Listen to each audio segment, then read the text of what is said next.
Union. Yeah, it's about 6 hours from me, so. That's that big city, right? Yeah, that's the big city. And here's the real irony. Hey, everybody. Welcome to Dungeons of Castle Blackmoor. I'm sorry, I took us live while we were talking about stuff and didn't really think that through. So, hey. Let's see, we're at episode 36 this week, which is pretty intense. We have, been going through some pretty rough and crazy stuff. I will, just for the sake of putting my rules out there, things that I do, I'm going to do that. First thing, we try and stay in character as much as we possibly can. We occasionally don't. Everybody has that, especially when they get excited. But the players really strive to be in character and to respond to things as their character would, whether that's things in combat or if they're interacting with NPCs. And that means that I assume that they're in character pretty much all the time. So if you're having a discussion in front of the NPC, everything you say is going to be information and data for them. Second thing we do is we make all skill checks in the tower. And Fantasy Grounds has a mechanic called the Dice Tower where the result is hidden from the player.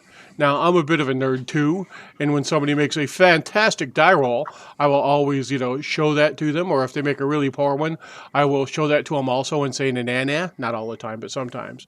But the core goal there is to have people respond to the information I give them about the environment, not the die roll itself. So if you make a fantastic stealth check, I'm going to describe that. If you make a really horrible stealth check, I'm going to describe it the same way to throw you off. But what that does is it lets the players respond to the physical environment itself, not the die rolls and the mechanics. So our players have been, this is their third descent down to the dungeons of Castle Blackmoor. And this time they made it down to the second level. And the second level is filled with warring factions, some rat men, a.k.a. Fritz Leiber, Farfet the Grey Mauser style rat men, some undead led by what they found now, a demon called the Morlisi, which can raise ghouls when they've fallen, horde of orcs, and also a clan of Arenia, who apparently to be in a mild state of civil war themselves, and they've allied themselves with one of the factions within that group. The players identified, and they also found an area that was filled with clockwork machines, and they've sort of set that up as a base of operations, given the skill set and disposition of one of our players, Delbert, who is very skilled in arcane science and understanding and working with those particular constructs. So the players decided that they really needed to, after they'd done some reconnaissance and they'd see some fighting and some skirmishing on the floor, go and take out the undead, because the undead seemed to be dragging the bodies off. There were increases in the population, and the entire area the undeads had been in had been completely fortified and walled off prior to their arrival. And the players, being players, when they found a locked and sealed door that says "Do not open," what did they do? Open the door, just like I would if I were a player. But that released the undead into the rest of the dungeon, and the players went in to destroy that. That went fairly well. I had a pretty hard skirmish with some rat men who were in a fight, running fight with some undead, and they pushed down into the depths. And it's been a tough fight. And the episode begins today with Idris down. He had pursued someone he thought was fleeing and fought them by himself in the hallway and was struck down by a combination of magical spellfire and brutal attacks from a demon. And Jedabink was able to stabilize him, but you'll see if you look at the map today that our players were tied up base to base in contact with the demon, with another ghoul charging them from the rear, rather tough one, although it seems to be on its last legs, and they think another spellcasting ghast out in the hallway.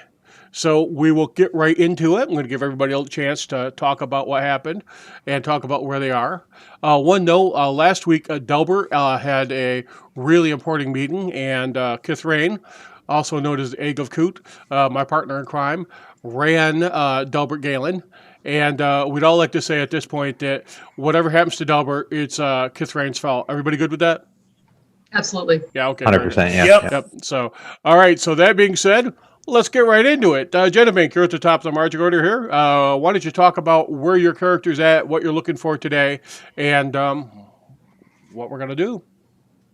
So where I'm at is I had just finished the last round, pumping life back into, or at least stabilizing Idris with my all-purpose tool in the adrenaline shot fashion. So now at least I have that tuned if anyone else goes down, but really the fact of the matter is that no one else really needs to go down, and I would rather we just, kill this thing. I don't know otherwise what I'm going to do. Oh, and Catapult officially is going to be version 3.0 if we ever make it out of here. 3.0, new design. So Catapult actually is a construct that Jettabin controls, and he stepped out into the middle of a pack of ghouls and was pretty much shredded apart. Now the good news is he bottlenecked the doorway so they didn't burst out and around our erstwhile companions, but it was tough. So let's see, Delbert. I know you weren't here, but I know you watched the stream. So Yeah, I've just got to channel Ralph a little bit. I'm in danger. That's it. I'm in danger. All right, I'm with you. Okay, Penny. Matt, let's talk about what your character went through. How's she feeling? I mean, Penny is, I want to say concerned, because Penny doesn't, have emotions like regular people. But she's definitely contemplating the odds of this situation and trying to figure out what the best play is for overall survival of Penny. So would it be fair to say that Penny's biggest concern is where Delbert keeps the gate rune on his person to get back out to the surface? I mean, if you notice where Penny currently is right now, I'm just saying. Right next to Delbert. Understood completely. All right. Idris, you had a pretty fantastic fight last week, and I mean, you've gone all in role-playing Paladin of, the God of Luck, Kylan of Hirsch. I just wanted to tell you I really respect how you've been doing this. But why don't we talk about what your character went through last week and what your thoughts are for today? I mean, I don't think it's that important. I mean, the game's made up and the hit points don't matter, right? That's what we learned last week. Got to pay attention. So, no, but I'm ready. Idris is ready to sit back and enjoy some popcorn, get a drink. I'm going to let this multi-purpose tool take a rest while the rest of the multi-purpose tools finish this combat up for me. And when I wake up, and that's what, victory 139-0, we'll just keep on trucking. Something I will say PJ did last week is things are getting hot. He hadn't taken any damage. He'd just been doing fairly well. He was in pretty decent shape. And he goes out into the hallway and he goes, I got 53 hit points left. I'm not worried. And that was like something you just never say to the DM. You just never say that. 3 magic missiles and a couple other hits later. I was not paying attention to those hit points. And every time I get hit by a magic missile, I'm like, that's no damage. But 12 to 15 hit points add up every round from that gas. So they do. Yeah, so I on my sheet now, I made a little thing that flashes my hit points to me on the other screen. I believe I have pulled out that snippet from last week's show where you say, I got 53 hit points, I'm not worried at all. And that will be an option for folks to play during stream moving forward. Heck yeah. I mean, it was great. I like that, and I did like the fact that like he kept getting grappled, and like they brought him down, and then he had the epic comeback. So last week was great. Like I think I said, I don't know if it was on the stream or not, but it felt like it was the cliffhanger to the end of a television series back in the day. For those of you who don't remember, when they would end the season, and then you'd have to wait 8 months to find out what the hell happened to everybody. Last time on Battlestar Galactica. Yeah, I know exactly what you did. Yeah. So it was well played. It was well fought. Where you went down made certain that other people didn't, and ultimately that's what a paladin does, even one of Hirsch. So I also appreciate your 3 for 3 on poisoning when I have no lay on hands. That was the other thing I just wanted to raise. So keep it I live to serve. I live to serve. So, one last thing. It really wasn't Kithrain's fault. Kithrain did a fantastic job running Delbert. Although, as Kithrain says in chat, it was the Agakoot's fault. So, that being said, let's drop right into it. I believe we're about to go on the top of the round for round 10. And Penny will lead this off. I would like to point out that Genevink appears to be relatively unscathed this entire combat. So, Are you trying to get me killed? Hell yeah. Did you not listen to what Tad just said? All right, Ted. So I'm going to be shooting at the Gulen breastplate. I will not sharpshooter this attack, actually. straight up attack. Yeah. Do so. And I'm also not going to put my hunter. Actually, I think my hunter's mark was already on him, if I recall correctly. I think so, yes. Hit. All right. All right. As a bonus action, I'll move my hunter's mark to the Mirage. You And can I'll just say the attack it. demon. So, More easy. more easy. Yes. More easy. All right. That's what And are Penny says these- every fight. Yeah, it's easy. These doors are still open, correct? Yes. All right. I will pop into one of these little areas to. All right. So, you draw down your bow and you fire, and the ghoul is charging towards you. And this thing is torn up several of your friends. It hit you once and did a fair amount of damage. And but it's charred. It's smoking still. This is the one that had fallen to the flaming sphere, and the Morizi stood back up. And the arrow strikes it squarely in the eye socket. Its head twists back and it drops. You pivot, line back up along your bow, and send an arrow flying, and it thunks with sort of a dull thud into the Morizi's shoulder, and it just keeps fighting. You step into the hallway. Delbert, in front of you is a Morizi demon. And let me show you guys real quickly exactly what this thing looks like.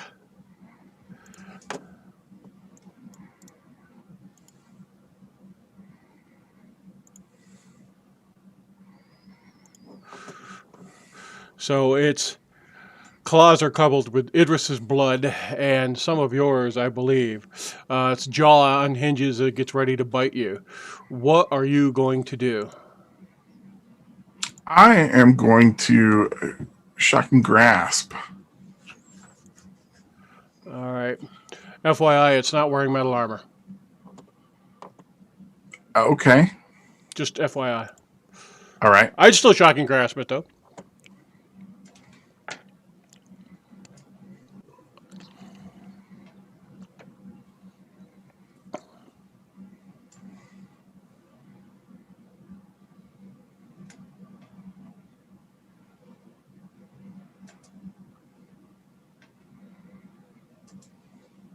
All right, you do damage to it. You reach out and slap it once. The electricity courses over its person, and you think it may be resistant. Go ahead and make a Arcana check for me. Okay.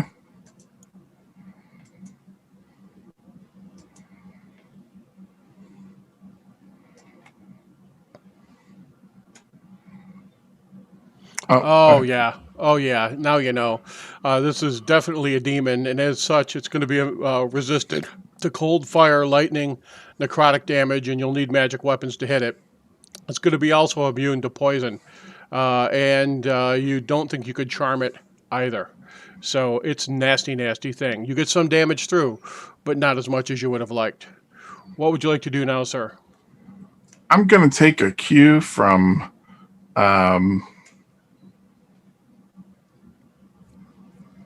Penny and duck into one of these little alcoves. All right. Quickfoot is going to skitter down the corridor to about here. Actually, to about here. Hide against the door jamb.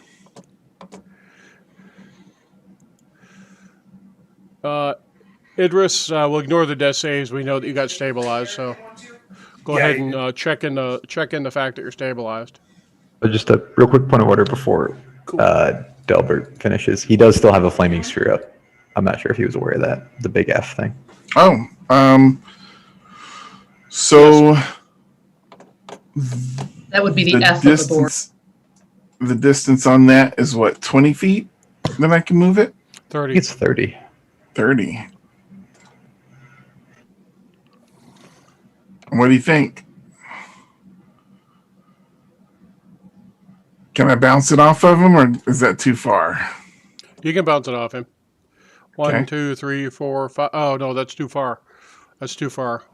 You're 5 feet short, but you can go plug the doorway with it if you want. If I do, well, they can run through it without getting killed. But he is going to be resistant to it.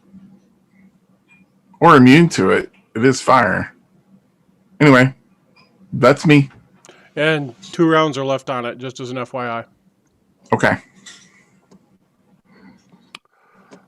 All right, Idris, the Ghast.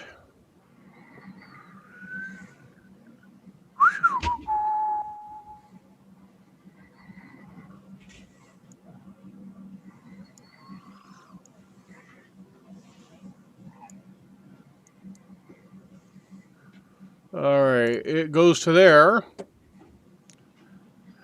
And let's see what happens. Magic Missile strikes Genebank for 5 points of damage. Magic Missile strikes Genebank for 5 points of damage. Damn, Jen. And a Magic Missile strikes Genebank for 4 points of damage. And it will hold there. First time, bro.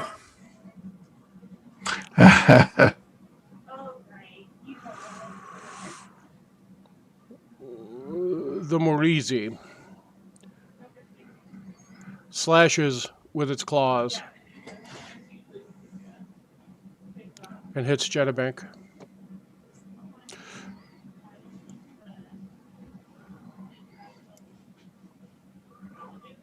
Genebank is not paralyzed.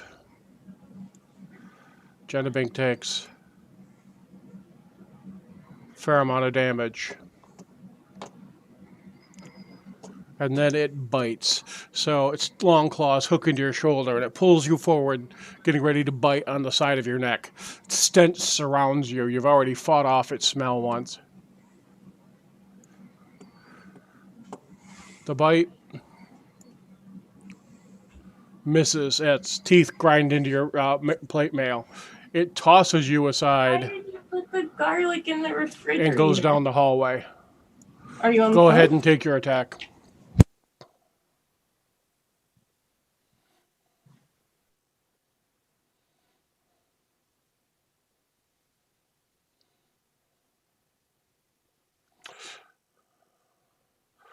That solid hit as it tosses you aside and moves in disdain. So, Genebank, how do you feel about it? I mean, it just showed absolute and total disdain for you as a threat. I'm actually kind of okay with that right now. So, I'm okay with gnome not looking terribly tasty. outstanding. So, all right. Catapults down. Genebank. He's going that way. There's a flaming sphere. I don't take damage if I go through the flaming sphere, correct? No, but if you end your turn next to it, you take the damage. Okay. I don't like any of this. I definitely don't like that Ghast. F that Ghast.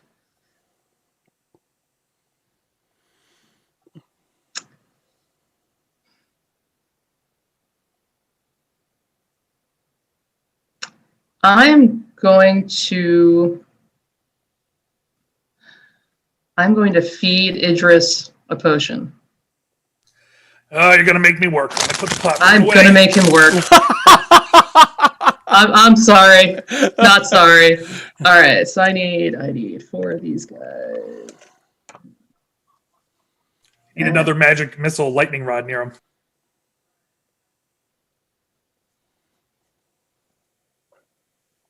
Take back 14. 14 points of damage of healing for Idris. So that will put Idris at, thank you very much. So Idris, you smell the reek of gas around you, and you look down and you see Jenabink feeding a potion down your throat, and it gags you a little bit, runs out of your nose, and then seeps into your body. You feel your wounds close, and consciousness return. So you have to interact with the potion. The action would be to give it to him. You have a move left if you want it. Oh, I definitely do, because otherwise I'm going to have this damn flaming sphere. I'm going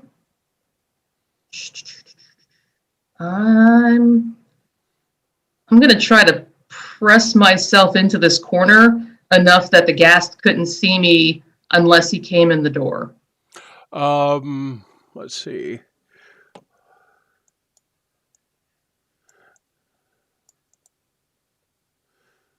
Yeah, you're probably okay. Yeah, that's going to be blocked from him. So you can suck yourself back into the corner there so you're protected from magic missiles, you think. Unless it has something, evil and funky going on. Anything else you'd like to do? No, that's all I got. All right. Round 11. Penny, the demon has come up in front of you, and its teeth are cold and its claws are open. And you hear in its brain as you step forward, little one, you have struck from afar and slain many of my children. Now I feast on you. Go ahead. All right. Penny will just ignore the general creepiness of this thing, and using my nimbleness to move through its square, I will move here and then here. That's 10 feet. You can get an AOL. 15, 20, 25, 30. We'll move to here. AOL. Yep. Excellent move, and I kind of have respect for that.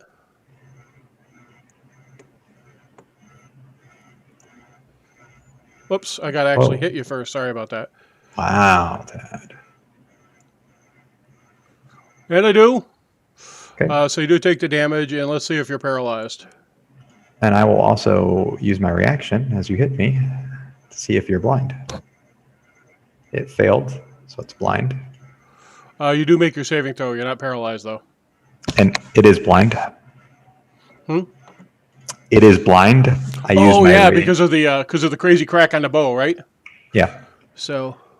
So it's blind, and I will put. Actually, it's already on there.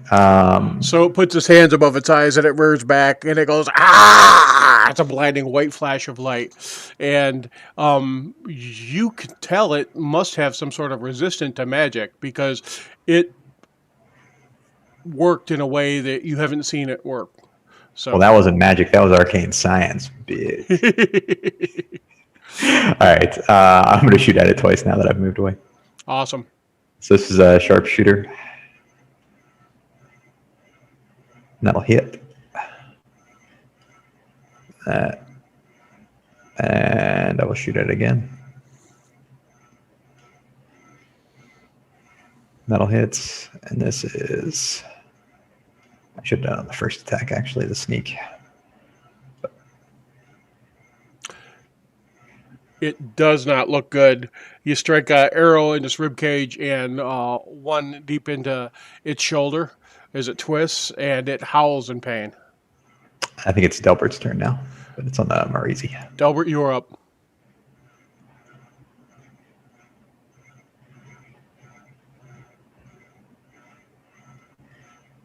Unmuting myself, I'm going to step out of my little cubby, and I'm going to breathe some acid on it using a scroll, Acid Wind.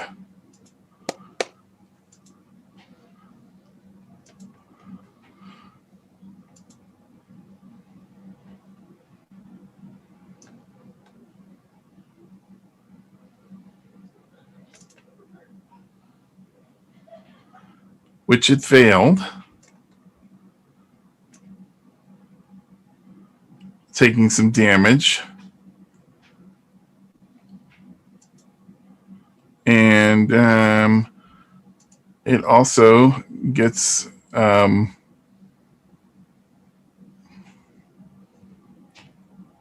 blinded until the end of my next turn.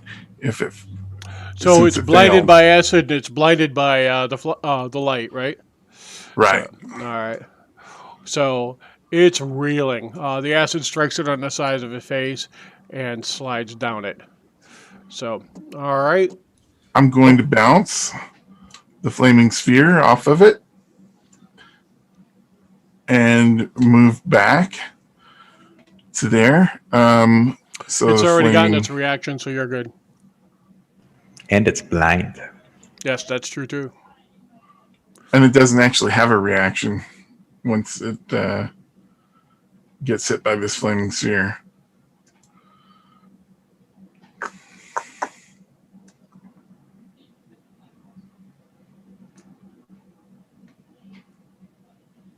Wow. All right, didn't take damage. All right. Anything It else, should still Delbert? take. It should still take damage. It's half. Half. per Is second. it half? Yeah. Okay. Egakut, I need you to come back just for a couple rounds. And That's it. I think that's it for the flaming sphere. So you All can right. move that remove that token. Quickfoot's hanging out back there. Idris, what you Oh, doing? it's half my movement to stand up. Right? Yes. All right, so that's 10 feet, 15, 20. Aren't you? You're in plate mail, right? Yeah. Okay. Never take it off because the AC is Yeah. still So better. you don't have the strength modifier for it. So what's your move? My move is 20. That's why I asked, is it half? Oh, all right. So 10 to stand up and then 5, 10, which is the last. Idris may be a tool, but he's a multi-purpose tool. You still have the paralyzed condition on you, by the way. Oh, let me. Oh, move yeah, that I'm up. going to need that off. And while the Marsuzi is still up and my, what do you call it? I checked my beginner's luck. It doesn't go off if I go unconscious. It's just cranking out there. I'm going to use this and I'm going to shoot him with my Eldritch Blast. This is 2 shots on him. First one. No, should have been a. Let's roll one more time for the. Nope. And then the second attack. Yeah, it's got you at disadvantage. It shouldn't, because you're paralyzed and unconscious. Oh yeah, can you take those off me, Ted? Getting screwed at every shot. All done. No, because you haven't taken Nope. the effect off of him. So All right. I thought he was gonna. All right, Yeah, I got to get those off me before I get a.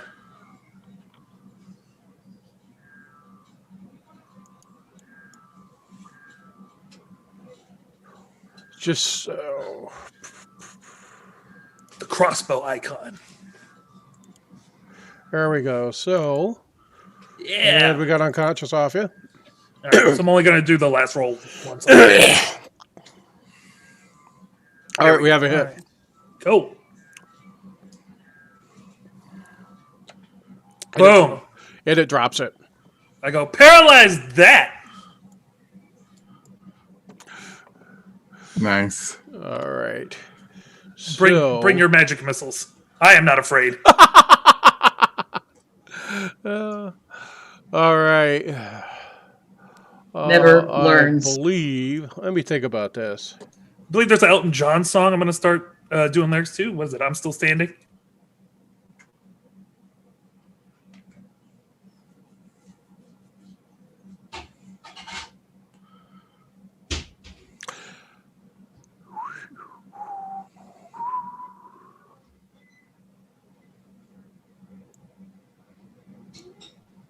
All right. So,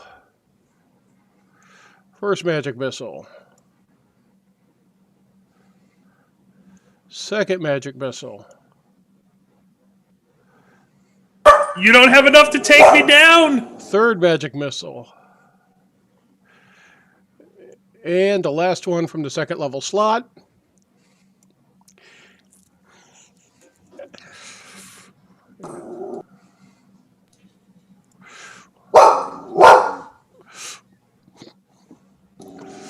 Hey, guess what? I'm carrying healing potions on me all day long. So, Jedabink, you see the gas come around the corner. It looks at you and sneers and unloads magic missiles, and there's 4 this time. And it drops Idris, and it whips back around the corner, and the smell of it lingers in the air. Catapult is down. Jedabink, what do you do? Did it fled? It's not in your line of sight right now. Okay. I'm going to grab Idris, and I'm going to stash him in one of these rooms.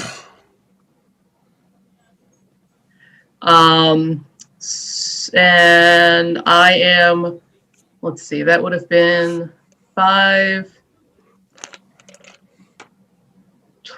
15, 25. And I'm going to move back to here. And that is my action and my movement, I believe. Penny, so you see the Morizi struck by an eldritch blast. Idris has stood back up. You see a flash of 4 bolts of blue energy striking Idris in the face, shoulder, chest, and abdomen. He falls. Jedabink grabs him, drags him, and shoves him into an alcove, one of the prison cells, before diving into one herself. So, and she's been seriously bloodied. She's wounded pretty severely. What do you do? All right, I'm taking the dash action. That's 55 there. Okay. Somebody take care of him. Like, make sure he doesn't bleed out and die in that hole or something. And I'm looking for the down the hallway each side, and also looking for the ghoul. Ghast, whatever it was.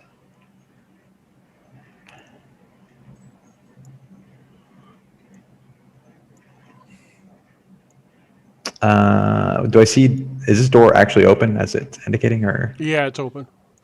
to the one to my left? What do I see down that hallway? This Other hallway combat. is open. This hallway, I think, let's see, you probably have a shot at it. You Well, want- I dashed to get there. Right.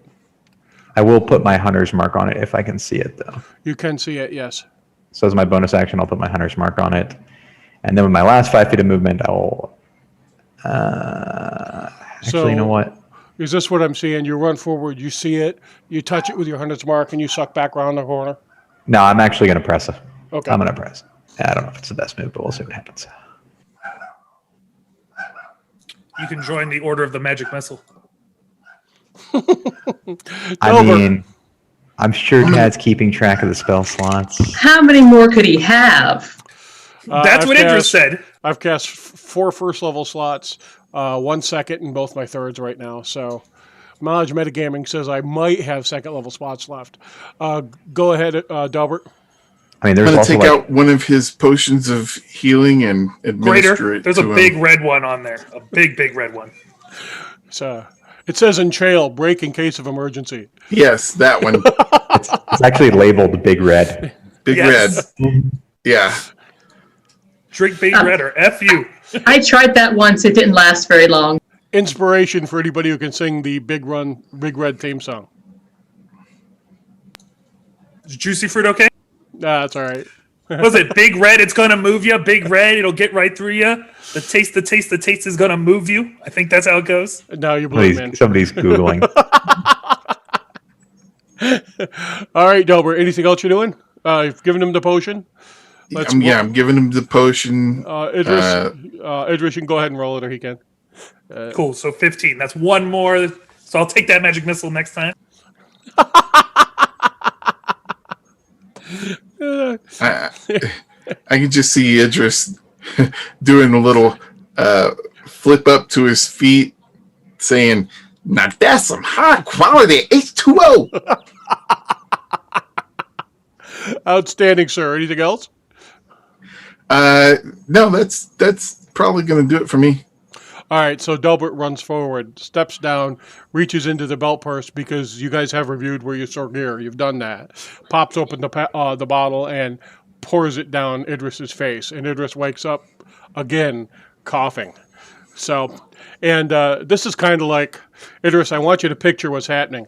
You come flying back. Hirsch catches you. He goes, I need you to get back in there, son. Get back in there. And shoves you right back in. Oh, I was more thinking of like I'm showing it up at the Egg of Coos penthouse, knocking on the door. Housekeeping! That's awesome. Quickfoot is hanging where he is. Idris, and Quickfoot's letting you know that there's nobody up here. All right? It's not seeing any motion in the hallway or behind it right now. Cool. So I'm going to pop up. Okay. That's 10, 15, 20. And then I'll move again. 5, 10, 15, and stop there. I just would like to point out that's twice now you've dropped.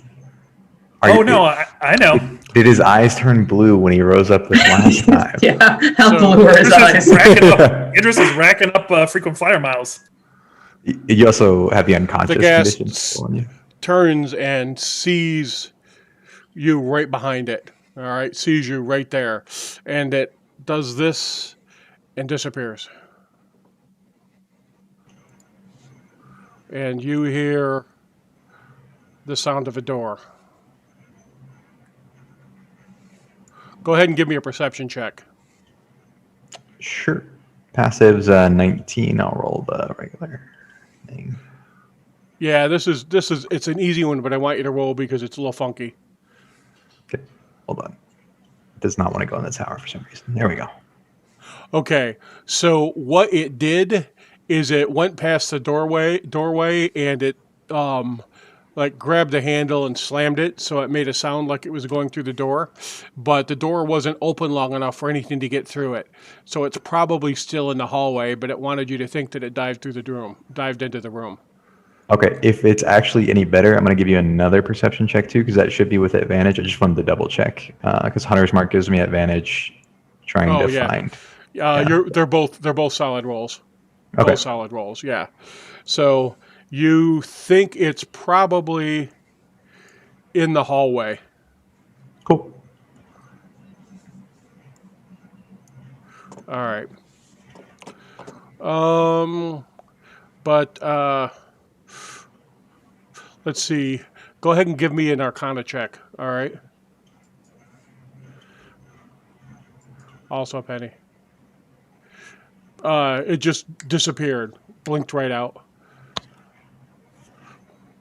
All right. Jedabink. I will head in the direction of everyone else. So we got 15, 20, 25. Which way did he go? It's in this corridor down here some way. I turned where I can't see it, but I heard it moving and stuff, but I heard it still in there. All right, 30, 35, 40. Let's see. I'll move to there and see what happens. And hopefully see further down the hallway or whatever. Hallway is a T. And I assume I didn't run into anything. No, you can't see anything. Okay, well, I mean, I would have, physically run into something. It's Can't pass through enemy squares. Nice move on the mechanics. So is that your full move, Jenna Bank? Anything else you'd like to do? That is my full move, and I am done. All right. Round 13. Always a good omen. Penny, you're up. All right. Penny's going to move here behind Jennabank. And do I see where the square? So let More me the noise. move a little bit, and I'm going to sync the map for the stream. Give me a second here. You're going to see the map jump, everybody. All right. You don't see anything in that square. So That's where I heard the noise. you heard the noise probably the door right next to where Jenna Bink is. It pounded on that door on its way past and then went down the hallway. If I had scent, I could pinpoint this thing's position right now from 40 feet away. All you need is to present yourself to the rat men, and lycanthropy can be provided. All right. So I heard. I look forward to your NPC status. I'm going to shoot down the corridor over Genevig's shoulder into the square where I last heard the All right, creature. go ahead. So I'm pretty sure it's going to be with disadvantage, but we'll see what happens. Doesn't that even out with your hunter's mark? I'll re-roll that one. Nice. So this is just going to be a straight roll. So 19 and a 30. I don't know if a 19. So what you do is you think, all right, you're like, it's in that square, it's about this high, my best chance to hit is going to be shoot about navel, so I'll fire. And the arrow bounces off the wall on the other side. Okay. In which case I moved 5, 10, 15, 20, 25. I'll move to here. Do I see anything, open doors, any of that stuff?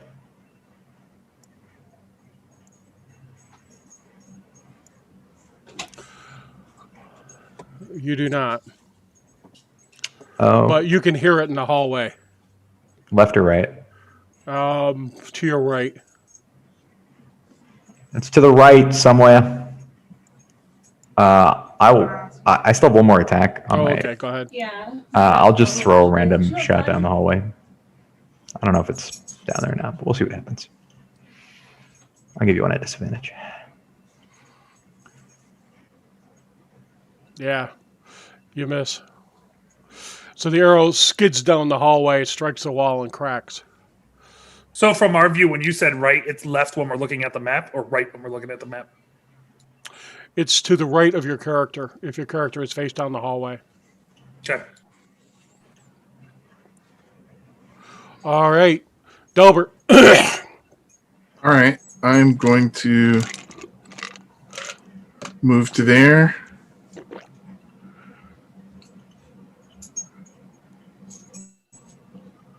Move to there.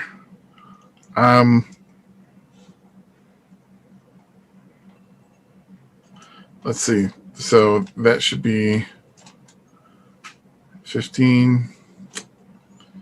Okay. That should be it then. I could dash. Yeah, I'll do that. And a double move then? Yeah. All right. Okay.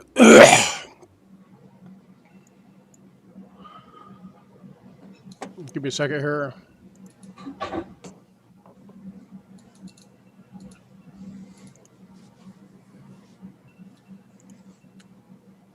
you taking that unconscious off? No. Quick foot lets you know it hears something in the hallway down there. Idris, you're up. Excuse me. I'm going to use my item interaction to pick up my blade that's in the square to the right of me, and then I'm going to move 20. And if I get the unconscious off me, that'd be great. I mean, when you hit me with the magic missiles, I'm sure I'll go back there, but... All right. So is your half move 15 feet or 20? No, my half move... No, I did the item interaction action, and then I did a move, and that's Okay. it. So I moved 20, that's it. All right, but your move is half because you're encumbered with armor your strength can't carry, so it's a 15-foot move. 3 squares, correct? No, you just move it 20. Okay. Yeah, Yeah, you just Got it. you All lose right. 10 feet. Yeah. 10 feet off, so I'm a 30 normally. All right, so is that everything then? Yep, that's it for me.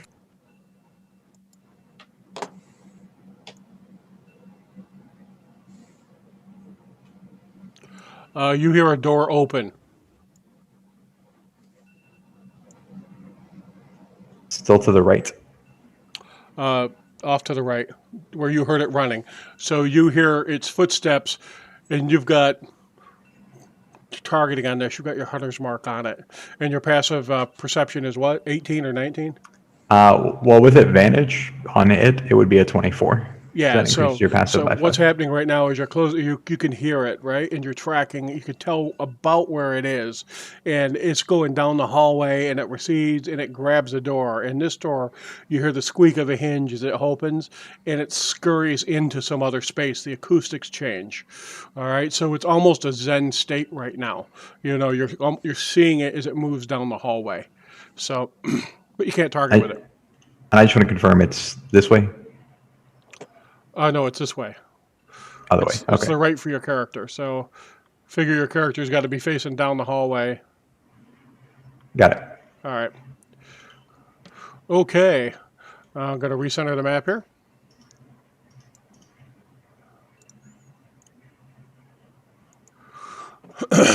All right. Catapult. Jetabank. I'm going to. So I'm assuming with my passive perception, I at least know it's to the right, right? And Yes, absolutely. It's Okay. it's not trying to be quiet. So 10, 20.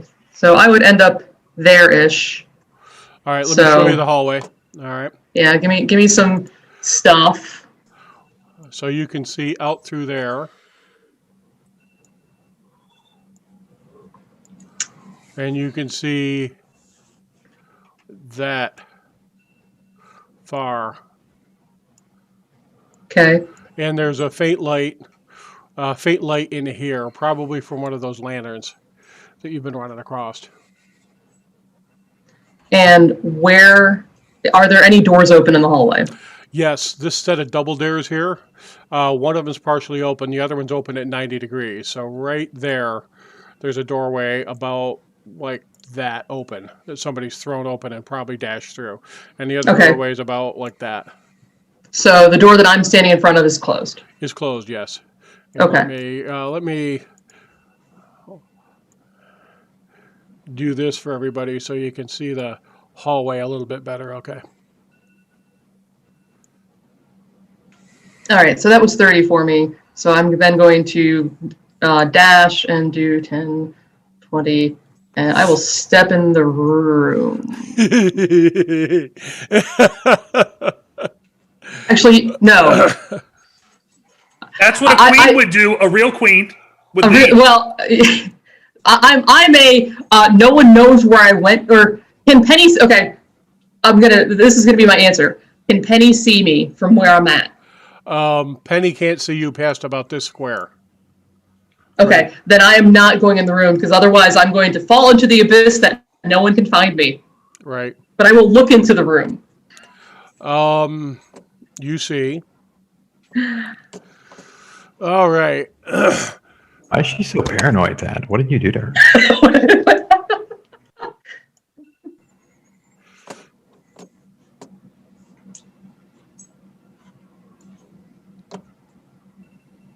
I was gonna say I probably don't see anything because it went invisible. So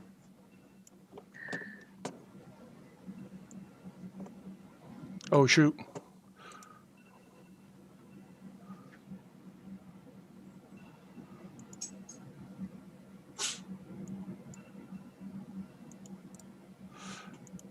Pause while the DM gets his act together.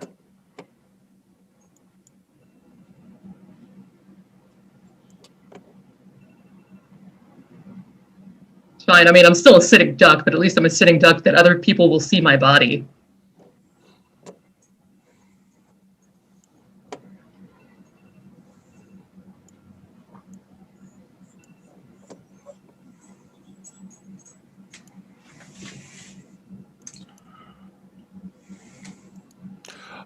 These are all the same counter, but you can tell the difference from them. This is the second chain encounter Jenna Brink has brought upon us. Ghoul, Ghast, As though we're not all running after this fucking thing. Necrophage. I am not. Way to Alright, go, so- Jenna Bank. Jen, I believe you have. Let's see. Have you used all your move, or do you have room to retreat? I have 5 foot left, so yeah, I will look in the door and go, oh no, and I will back up one. All right, so you back off, and okay.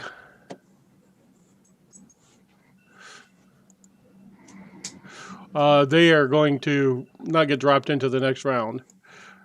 Top of the order, Penny. You heard Jenna go, no, no, no, no, no, and start to come back down the hallway towards you.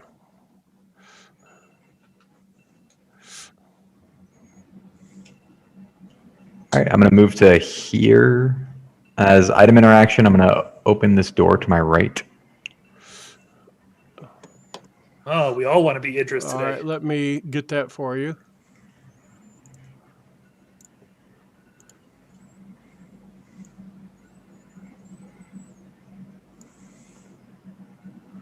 Looks like, as you're looking in there, this might be a privy.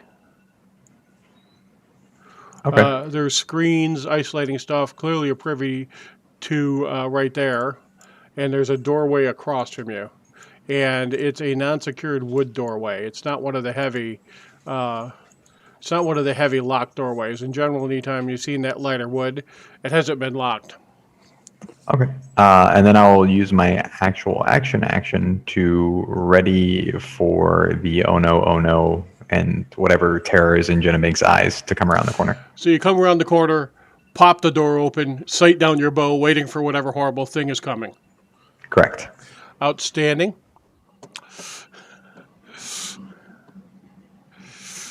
Delbert. I am moving to here, also readying myself for whatever pops through that door is gonna eat some magic missiles. Outstanding.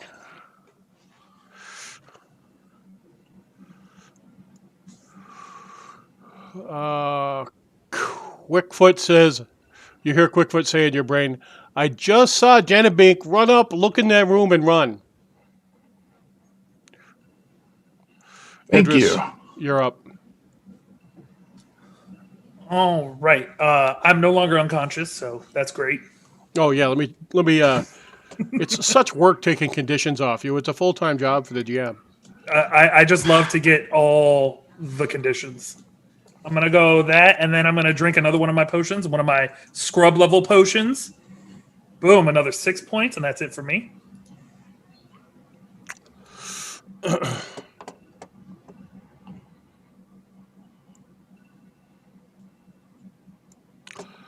All right. You know what this is. It's a ghast.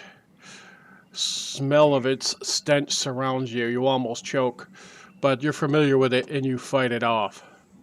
So it grapples you or attempts to grab you with its claws and misses as you twist sideways, batting it away with your shield. Its teeth snap at your neck and it strikes you with a bite. So we have actions ready for it. Oh yeah, go ahead and light it up, folks. I will sharpshooter and shoot.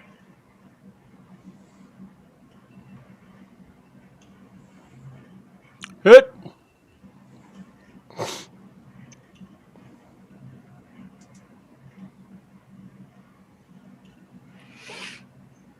Reroll your one. It's worth being a Dokure just for that every session. Just because the amount of ones that I roll. All right, so Jen, it's about to inflict 2d8 plus a bunch of damage to you, and Jennabank Jennabank, we all look the same. It's fine. no, and Penny picks it off. Yeah, you do. I'm telling you, I got all short people that look the same, but I got all Hythonians, and they really look the same. 2 arrows strike it, and it falls just as its teeth are about to close on the back of your neck. So, all right. But then, All right, Well, the since he took it out- gold triggers a magic missile. Oh, wait, there's more.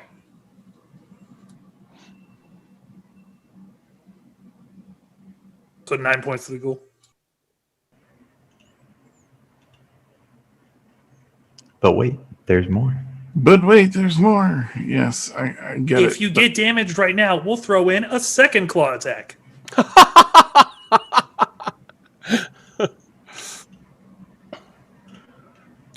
All right, so 3 magic missiles streak away from Delbert and slam into the goal. It shudders and howls as it's struck. First thing it does is claw Jennabank. 17 misses. Next thing it does is bite at Jedabink. And 18 just hits. And it tears a chunk out of your back and shoulder, 11 points of damage. Misses the claw, and its jaw sinks into the back of your neck, and it twists forward. You feel the metal twist into your wound, and it comes loose with a chunk of armor and maybe a little bit of flesh. And at which point, it goes flying back into the wall behind it. And I would argue, since it actually gets pushed 15 feet and can only move 5, that it should take a d6 of falling damage, so to speak. It's going to go back to there. Yeah, that's fair. I'm good with that. Was that like a armor thing? That is my repulsion shield. Yes. So that's how I get free movement. You hit Jedabink, correct? Got it. And a free movement away from Jedabink. 15. I got to remember that. All right. Just a d6, Jen? I mean, it's up to you, but it's supposed to be 15 feet of movement that I push it. Yeah, I'll take it. It bounces off the wall for 6 points of damage. That was a solid hit. So I actually rolled a 6 on a d6. So it cracks its head on the wall and comes back up snarling. So you tasted good to it, apparently. It's got this hunger in its on its face. Catapult is gone. Jedabink, what would you like to do? Well, I mean, I'll happily step forward and, finish the job of the wall. I just didn't, appreciate getting bit.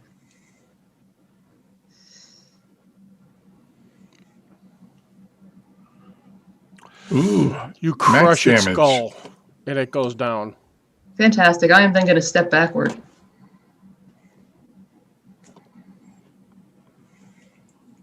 Because I know that there's one more thing. There's definitely at least one more left in there. And if you guys want to do that thing again, that would be great.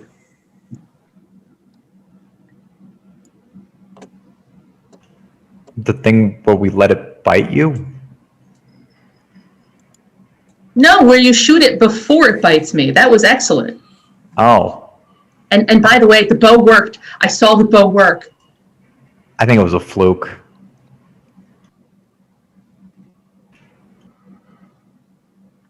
It looked like he just got something in his eye.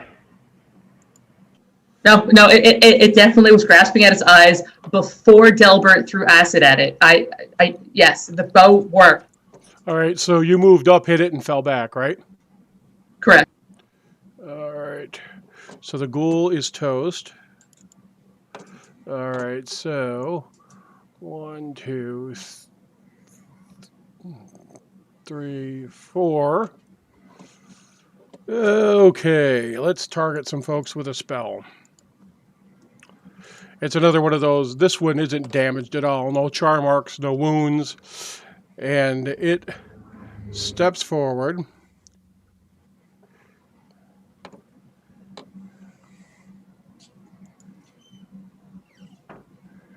All right, first thing is its smell.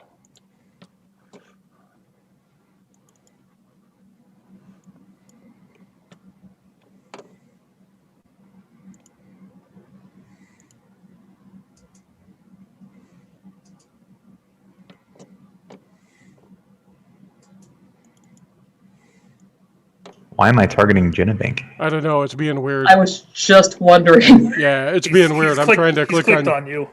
Yeah, it's being weird. So I'll just clear all the targeting. And I'm just going to make you guys make your saves like this. All right, Jedabink, you save for its smell.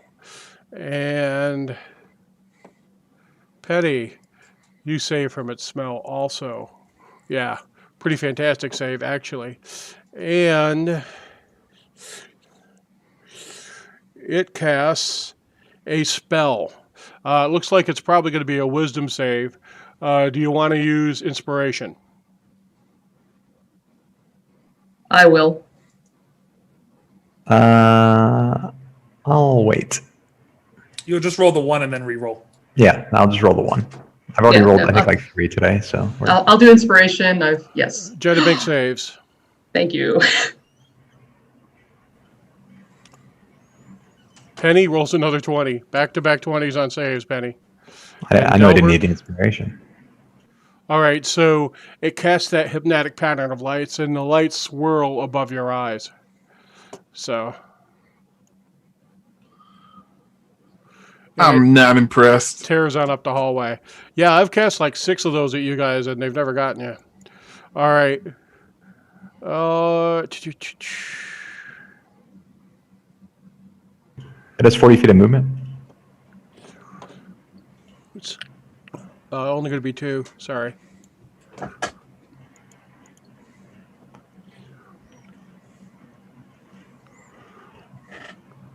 All right. He's actually got to go. And this one comes out around the corner, drops its invisibility, and uses its last spell shot spot at 2nd level, and it's going to unload a series of D4s.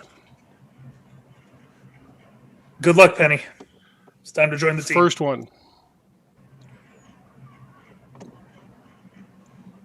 Second one. Third one.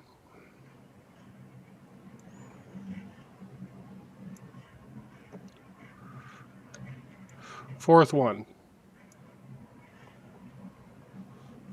Player 3 has entered the Magic Missile game. All right. That's actually the one that could make it to there. All right, so top of the order. So you're standing in the hallway, Penny, and you see Necrophage come whipping around the corner and cast the spell with the glowing lights that you've seen before and you've been able to hold off, and it blinds your vision for a little bit. And then you see magic missiles come loose. 2 strike Jenna Bink and she falls. 2 strike you. Moving up, and when I have my hunter's mark on, I will try and send it some love. What is the lighting like in this area? You said it was lit in that.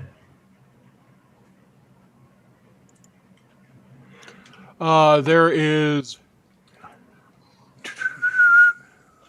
let's see, over in here, to show you, all right, there is a lantern, all right, with that continual light spell, so the edge of the light is probably right about there, I would say. Okay. As my item interaction, I'm going to close one of those doors. Okay. So I don't know if that eliminates any of the light spilling through. Does that eliminate any of the light spilling through? Yeah, I would say it does. All right, cool. In which case I will sharpshooter and open up on this. Yeah. So there is way down at the end of the hallway here, the forge, and there's light from the forge down to about here, right? But by closing that door, you put yourself back in darkness. Okay.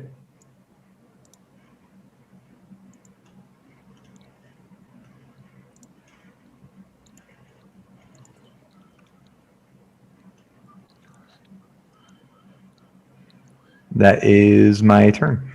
All right. Idris, where we are. The reason I don't follow the party. Delbert, you're up. I'm going to move up here and do the same thing. Find Big Red, administer Big Red to Jenna Bink. Jenna Bink used her big red on Idris, so she only has the rinky-dinky ones left. Okay, well, then I will find a Rinky Dinky. That's how you stay alive as nobility. You got to go down first and use the other people's resources. Then you Really? use your own. 2d4 plus 2. All right. All right. Idris. Well, this is easy. Idris is going to come running down the corridor yelling, and as he comes around the corner, he's like, "Here's Idris!" And he stops right in front of the necrophage guest. Outstanding. All right, Jenna Bink, would you like to stand up and pick up your warhammer and then do other things? Man, that's dicey. Jenna Bink, come out and play. Yeah, I mean, you know, Idris, surely if Idris can do it, I can do it. Anything Idris can do, I can do better. You're not, you're not I can unconscious do anymore nobility either. better than you. Oh yeah, let me pull that off. Can you also? Let me correct your status. There you go. Yeah. Let's do this. If And a you, one. if you want to convert to Dokray, now would be the time. Right? Second strike, you hit. Man. You're feeling a little fatigued. You're feeling a little torn up. Yeah, I'm a little bushy. So Aren't Dokray I would just like to point state of out mind? that we all have some trips to Mr. Coot at some point. Just saying. Multiple. All right. So let's see. Well,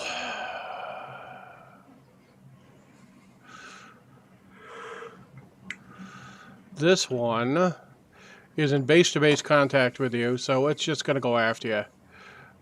First, it attempts to shred you with its claws and hits. I'll push it back into its friend. All right, well, you got to take your damage first. You may not push it back, right? Mm-hmm. Oh, she has tied Idris for drops. But you're not paralyzed. I mean, you're unconscious, you're paralyzed. All right. I guess that's the question is, does my reaction go off as it hits me, or? I don't know, Jen. Read it.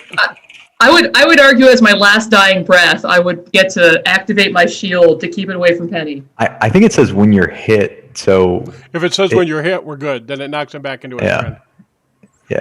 Yeah, it says when I'm hit. It's not when. If it's triggered on when you're hit, then yeah. So, all right. So what I'm going to do... Immediately after being hit by a melee attack, correct. Yeah. That's straightforward then. Yeah. All right. So I'm going to put the prone condition on him.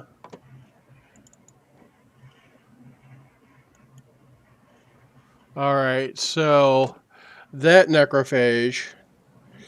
all right, so that actually is probably a good thing. So he was right there. He gets knocked back 5-10 feet, falls down there. How much move does he have left? All right, so he gets knocked back, gets knocked prone, stands back up, and still has enough move to come in and get his bite attack on Penny. It was a near thing. It's just close quarters. T snatching on you. Penny, we have a hit from a bite. Okay. I will use my reaction. To blind me. Yeah. Oh, you killed her, yo. Oh, I hit the wrong person. Sorry. Damn. Well, Wow. there goes our leader, Yeah. so... Yeah, Penny's actually, it's on Penny. I did 15 to Penny, so Penny's at 45.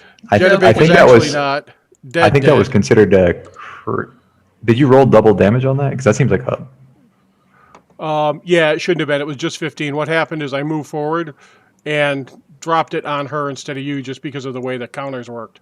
Yeah, no, I think it was a crit, though, because she was unconscious. Right. But it was only 15 points of damage. It's 7 plus 5 plus 3.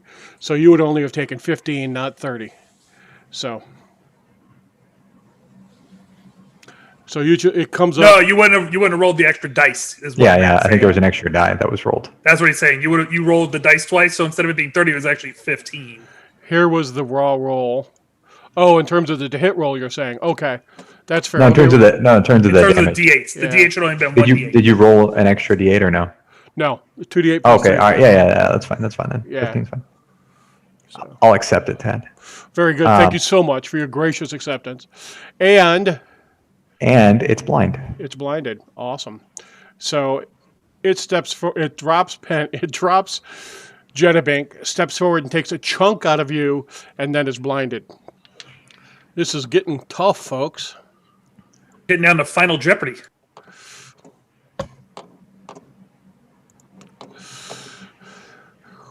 At least we know that one's out of spells. This thing As it attacks casts with a Idris. wand. Idris, I accept all forms of damage at this point. I understand. COD. Yep. Idris survives the hit. Oh yeah, I drank the big red and then a tiny red, and then I thought about drinking another one, but All right, first hit hits. First hit takes a chunk out of you. Second hit misses. And I do have to have you make a paralyzation saving throw, though.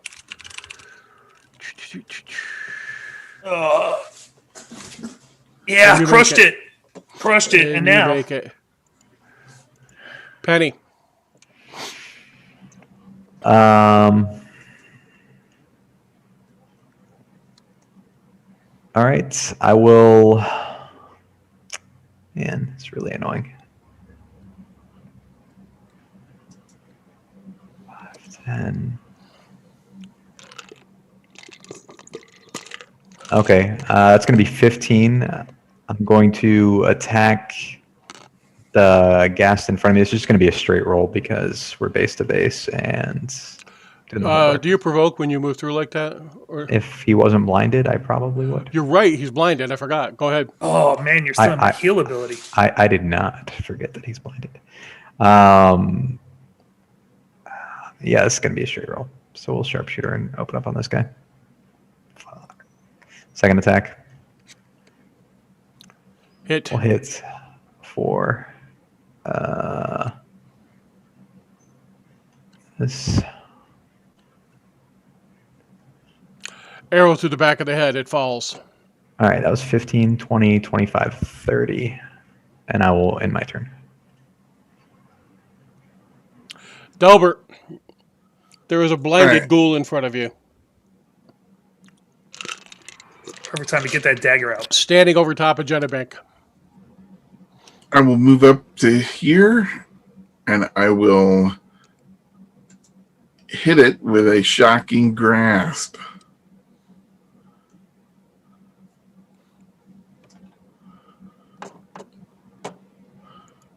I can only target Jinnabink on the table, so let me pull up the.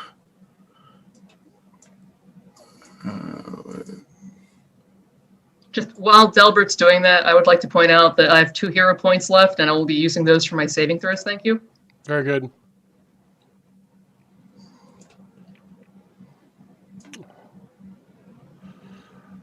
Miss. He has disadvantage on that, Well, it should be with advantage, right? or yeah. So Yeah, let I me- didn't put the blind condition on him. It didn't trigger. So, okay, your second one hits.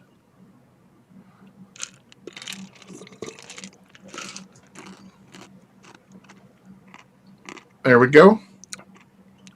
I think you still have 1 or 2 squares worth of move left. You know what? I'm going to stay right where I'm at. All right, very good.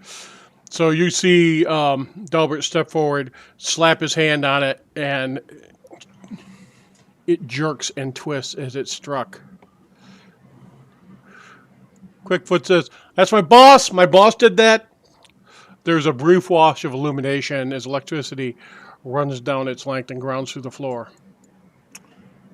A little non-damaging amount licks around Jennebank's armor. Idris, you're up. Cool. I'm throwing Hexblade's Curse on this bad boy. On the Necrophage Ghast. All right, and then I'm moving up. Moving on up. Where is it? Hexblade. This one. Okay, so step on up. Take the attack. Just going to try and take off some of those arms on him. Oh, 15 and 15. 1d8 plus 10. Boom. Bang! And that's it.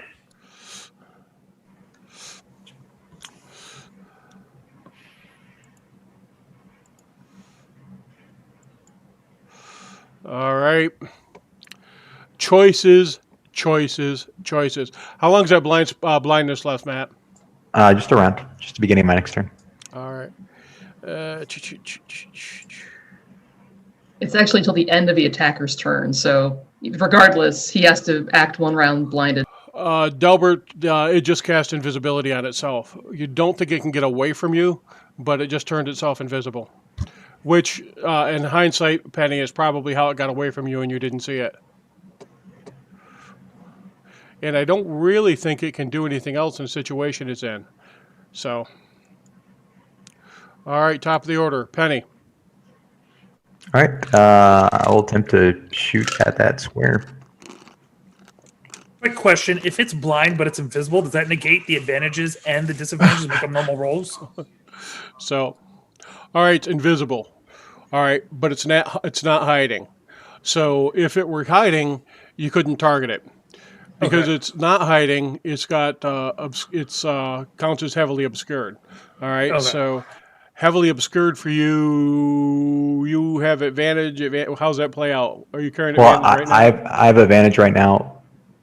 That gives me disadvantage from the invisible So it's condition. a straight roll. It's a straight roll. Yeah. Yeah. Can I have it to target or? Yeah, I'll give it to you so you can target it. Yeah. And I'll hunter's mark and open up on it. It's going to be a sharpshooter. I'll hit. And it's going to be with this. All right, Delbert, deck save. Oh, cool. Deck save. Let me find Delbert. There we go.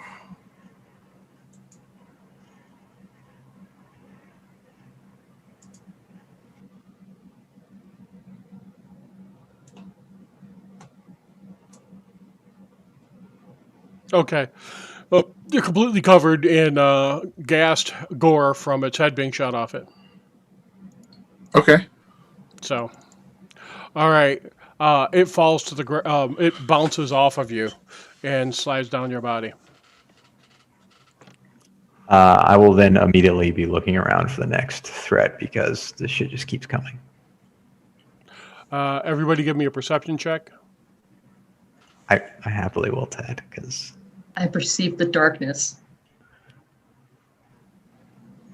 I mean, there's probably going to be 2 darkness rolls for you and Idris, where you might be perceiving the darkness real close. No, it's bright and blue in the dark. Don't you know?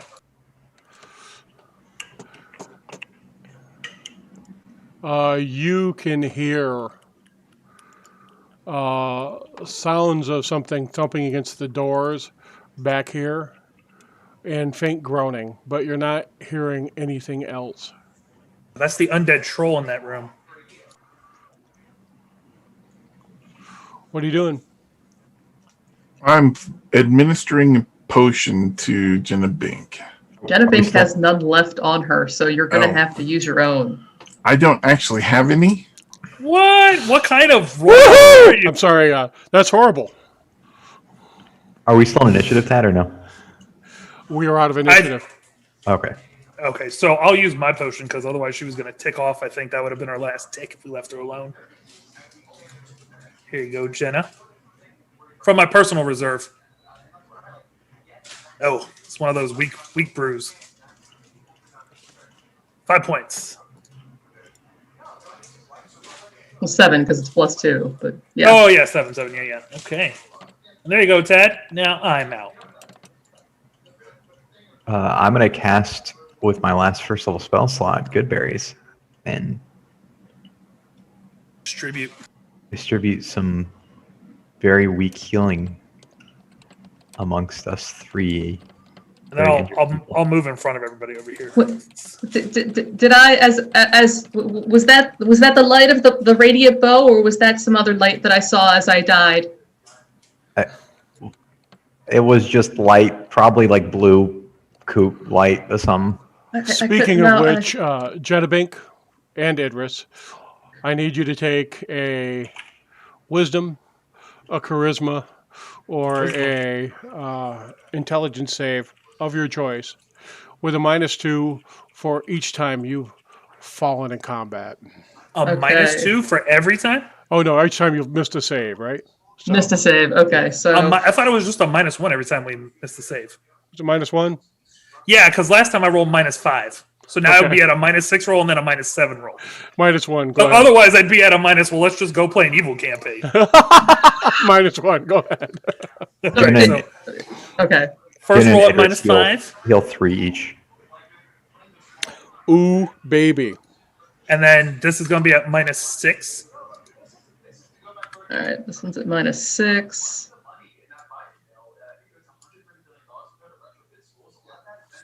Well, here, let me ask a question. Did I fail the -5 one? Horrifically, yes. Cool. So then the next one is definitely a -6. I was just double checking if I got to stack So them. Idris's first roll, Jenna would you have nothing? Okay, Jenna your first roll. Back-to-back ones, but you make your second one. Nice. I will update my notes accordingly. So quick question. When I failed the 6th one, that makes it my 7th? yeah. Oh wait, you failed 6? I was kind of like stabbed with silver while I was a werewolf, getting jacked up while unconscious. And Tad got to bury me in some of these Okay. not good points.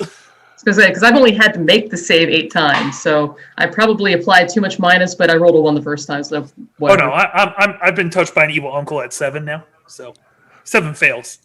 So, evil uncle. Jenna, you are working in the new workshop. All right, you've got the machinery around you, and you've found some blue, some blue frame. So you found some designs, right? And you're looking over the schematics and you're thinking it through, and you're fairly certain you can get this thing to start. You think you can get it to function, and if you can get it to function, you can probably cause these things to animate. But here's the thing: is it the right thing to do? Is it? I mean, these things are animated by, from what you can tell, devils. They're animated by the essence of infernal creatures that's housed within them, at least for some of them. And is that the right thing to do? I mean, wouldn't that corrupt you? Is that something you really want to expose yourself to? True, I mean, you'd have the power from it. You'd have the ability to control them. You might be able to use that, but what's the cost to you? Would you be the same person on the other side of it? And it seems like, I mean, you just shouldn't do that. It just seems like no matter what sacrifice that would be for your friends, that would compromise you on just too profound of a level. And you think you just can't. You just can't. And then you hear in the back of your head, you should, dear. You should. Because that will bring you closer to me. I will have my hands on you then. You will be closer to me. And that's it.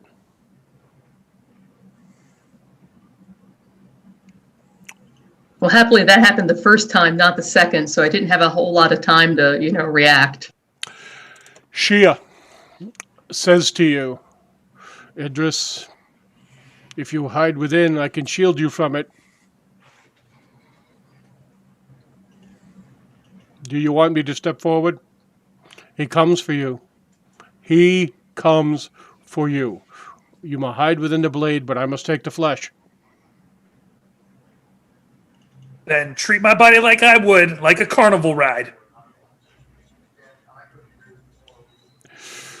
And she steps forward, and you hear her scream. All right, we will take...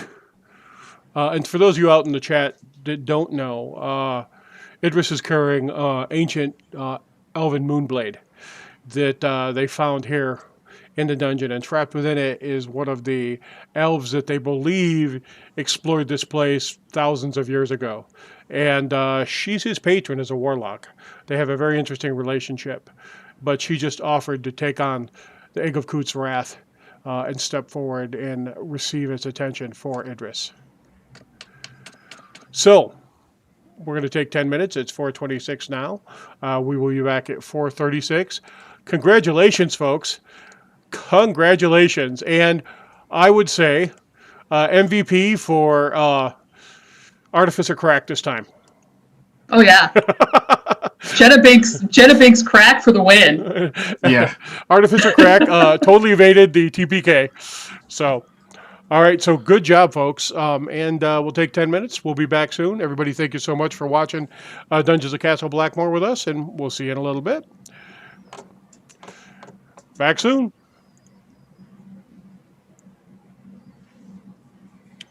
Did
You get a level. You get a level. Everybody gets levels.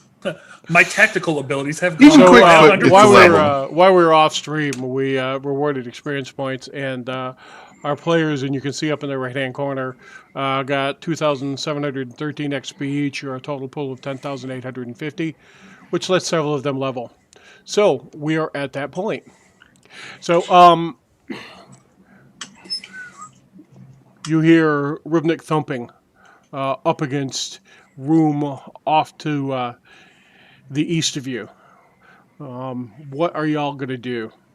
I believe we said we weren't going to crush our enemies until the spider people were there with us so they could see that we were allies. So now's probably a good time to rest and get out of here. If it's just thumping, then we should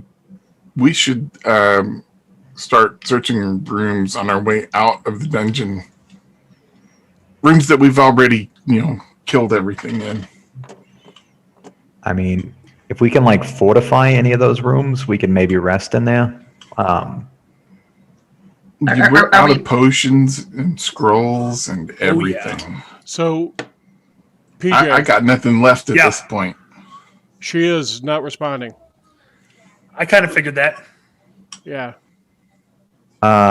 There was like those nice rooms that had like beds and stuff that also had locks on the doors. I could probably relock if we wanted to rest in there and take watch.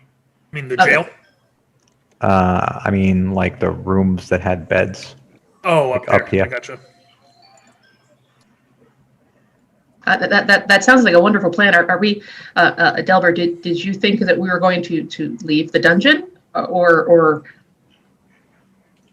I mean, we don't have any way to heal each other at this point. Yeah, we get a good night's rest, we'll be set. And if we and I mean, sleeping on the bed sounds nice, Penny, but if we go back to the room with the black rocks, we have spider protection. Yeah, but the spiders are like literally right next to that area. I'm pretty sure like if we just wave them by at that door, they'll probably come by. They're literally right to the left. And then there's Yeah, like nice beds and stuff. we could probably send Quickfoot and Quickfoot could talk to them. Oh yeah, he's a spider now too. So yeah, he can do that. Plus, if he gets eaten or something, it ain't like it's a big loss.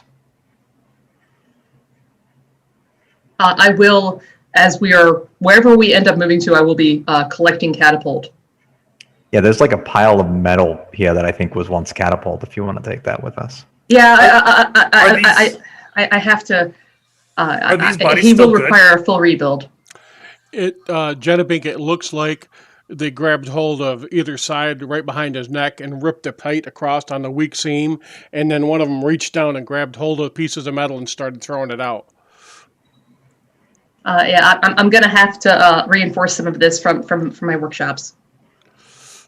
Are the ghoul bodies that are here, do they still look, any of them, in somewhat decent condition? They've been hacked down, right? But like, there's a if few. there was something like a Marilith, they could bring it back up. Oh yeah, you could bring any of these things back. Okay, cool. So I am going to take my 5-pound bag of salt that I took from the warehouse when we ran into Noswick the first time, and I'm going to salt all the bodies that look somewhat functional here. Okay. Guys, I appreciate like everything you all are trying to do right now, like collecting catapult, but there's still like thumping noises, and we probably want to get to some place where there's not thumping noises. I'm just grabbing catapult. Literally, I am using barely a few seconds to grab catapult. I don't know what Idris is doing. Jenabink, all you really need is the carapace and the carapace, the flame module, and the animating control unit. There's plenty of parts in here. I mean, I'll only grab exactly what I need. I'm not planning on painlessly picking up every darn screw. By the way, that big thing to my left, that was the forge, the big fiery thing. You can come look at that later. I'm going to come up here into this room and search everything while she's gathering up. Well, that catapult. furnace is still going strong. All right, hot magical flames. So, and you guys are going through the entire room. Yes. Yeah, isn't there like a little shrine thing in the bottom left again? All right, everybody give me investigation checks. This is where we can earn some more darkness points for touching things. That's right.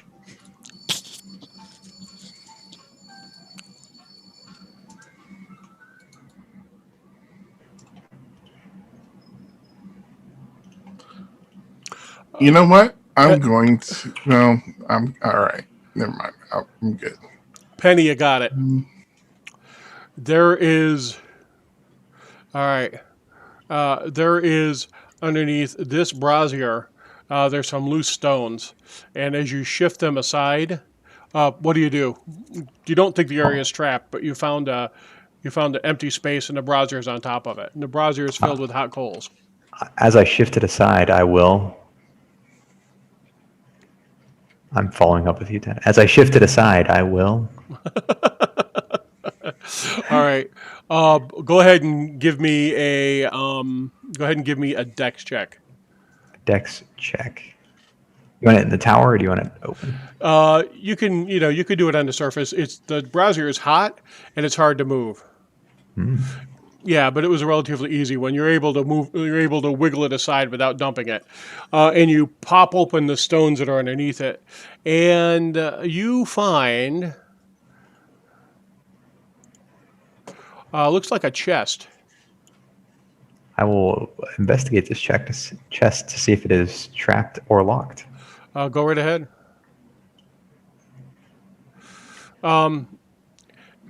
Doesn't appear to be trapped. There is a lock on it. Meg, you want to just double check and see if this chest is trapped? It looks locked, but not trapped. I'm about to unlock it. I don't want it to blow up in my face. Get the official gift unwrapping reaction. Okay, yeah, I could do that. I will do that. Idris backs away. Yeah, it doesn't seem to be trapped. Yeah, no, I think for this time you were right, Penny. I will let that comment slide since I know you have just been touched by the deep darkness of the coot once again. I was simply making a data point that this time you were right. You are able to pop the chest right open. Oh, we'll take a peek inside. There is bunch of coins. You can see some platinum in there. You can see a bunch of silver in there. There is some gold also in there too. There are 1, 2, 3 potion bottles, and there's a circlet about this big around with a looks like it's made out of copper, and set in the center of it there's a pale red gem of some sort. Well, there's some stuff in here. I'm gonna take it with the entire chest of this. We can look at it when we take a little nappy. That's how Diablo started. That is how Diablo started.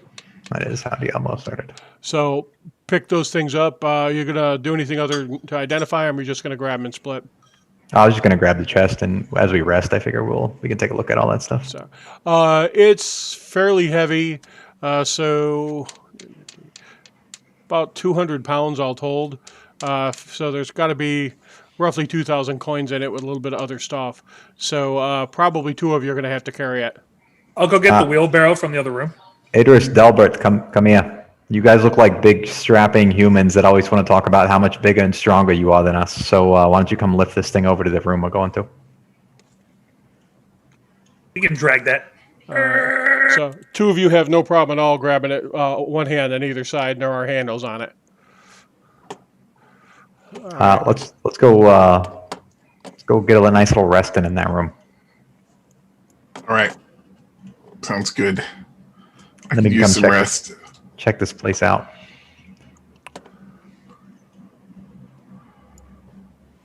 Can you go send Quickfoot to go tell the spider people things? We're going to be in here resting if they can do the whole webby stuff with the doors. Make sure nobody gets into this entire area. Like if they can web up. Yeah. Make it so. I can do that if you need me to. So you want me to go tell them that I am in spider form right now? Is that correct? Yes, in red spider form. form. So I think I am in spider form right now. So what I'm going to do is I'm going to hike over there, and yeah, I'm going to make a little bit of time. I'm going to see what's up with them, and I'll let them know that we need a little bit of tactical support if they can give it. Is that the instruction that I'm being given? Am I clear? Yeah, Perfect. yeah. Yeah. Basically, just web up All all right. this So, stuff. Before. so what was that thing? All right, I gotta ask because it was outstanding. All right, and I've seen a lot of stuff, and I want to know is if the boss did it or what. What was that thing that when Penny was getting chewed on, she blowed up like a firework, like she became glowy and lighty? Because I saw that one gat like grab its eyes and stuff, and it did not finish up having like a don't cry buffet. What the hell was that thing? It's this thing. It like hasn't worked before. It's something that Jenabink designed. I think it works for like the first time now. But it was the first time for everything. It was pretty good. Yes, it should work almost every time, but it is, things can close their eyes at the right time. I thought it can't was help that. broken personally. It's clearly it is not broken. Just like my shield, which made several things bounce against walls and their friends, works very well. All right, so you guys are locking up in here, right? Yep. All right. Quickfoot comes back after about 20 minutes. All right, and spiders, bunch of little spiders come in underneath the door. They're around on the outside, and you hear scrape, on the door. Scrape, scrape, scrape on the door. Okay. Are they like wanting to talk to us or something? Quickfoot? Did they say anything? Yeah, that the tag guy, the one that like wrote on the floor and stuff. I think he's out there too. Okay, let's let him in. All right. He comes in and he drops down on the floor, and he begins to write on the floor with that piece of chalk that he used before.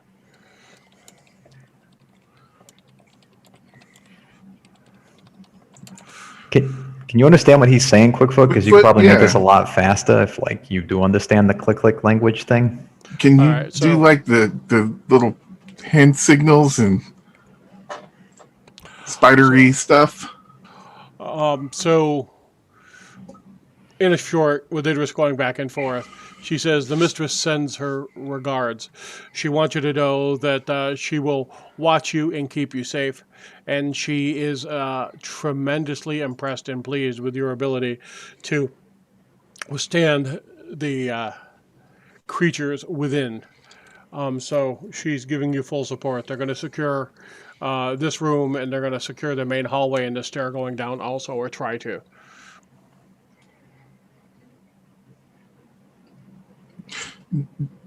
Sounds Would you good. all like to take a long rest? Bink, Yes, I would. I found this, and I feel like this will probably do you more good than me, and likewise, that wand would probably do me more good than you. So let's swap. I had that thought, especially as I was getting, hit with many different magic missiles.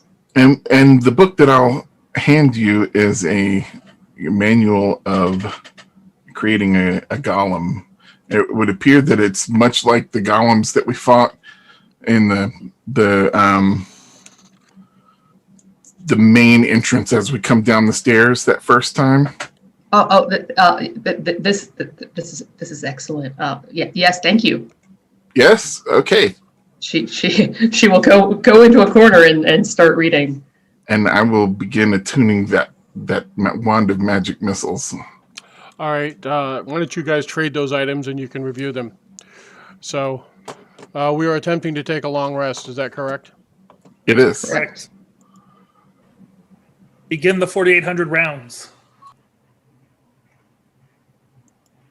And this is where we level. He said attempt to take a long rest. Yeah. Gotcha. You successfully make a long rest. And you level. All right. This is going to be real easy, real fast. Nice.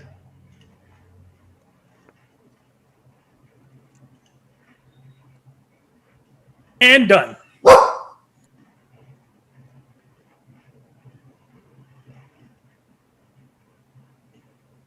Yeah, I think I'm also done. I picked up some slots, picked up an extra attack, which is what we're really looking for here. Get those hero points back so we can blow them on things that are not saves against the egg. Right, we stop advancing on the hero points, right? Yeah, our hero points are supposed to be at what? Yes. Now? Yeah, it's What- 5 plus half your level. There's a note that gives you the specifics over here. 7, 3. All right, so it's 8. Okay. Oh, so we only change on the evens. That's right. Yeah, so it should still be the same. Man, I only used 1 hero point that entire level, Tad. I burned mine to get all my women in line. Got my side piece, my other side piece, my side wife, Delbert, Are we able to identify if that circuit is magical, and if so, what it is, as well as the potions during I will do just exactly that. the rest? You can. So the potions are straightforward and easy to identify. You have 1 of climbing and 2 of healing. And I will make those identifiable for you. There's 1 potion that's not identified as well. That's 3 liquids in this vial are separated from 3 layers colored brown. So there we go. Now it is.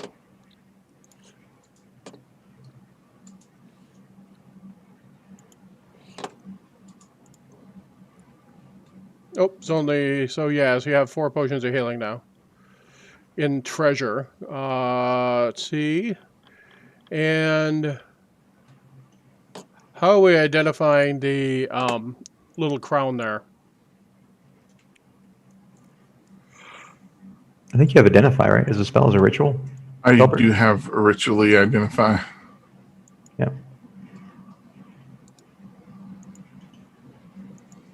Looks like that. Okay. And you identify it. It is a circlet of blasting. Oh. That is interesting.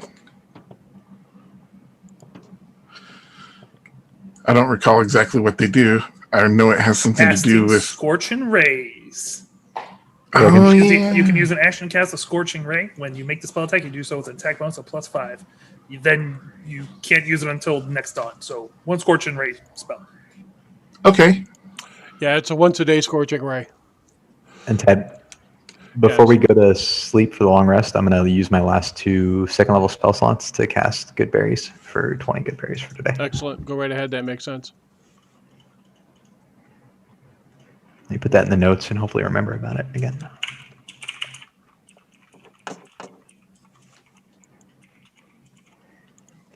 All right, so we managed to pass through this night, and the spiders have sealed the door as they have before. So there's small spiders all over the ceiling, and Kita stops and talks to you, writes messages, and wants to know if there's anything you want to tell She as he returns, and he will be on patrol perimeter out here to give you a secure place to rest.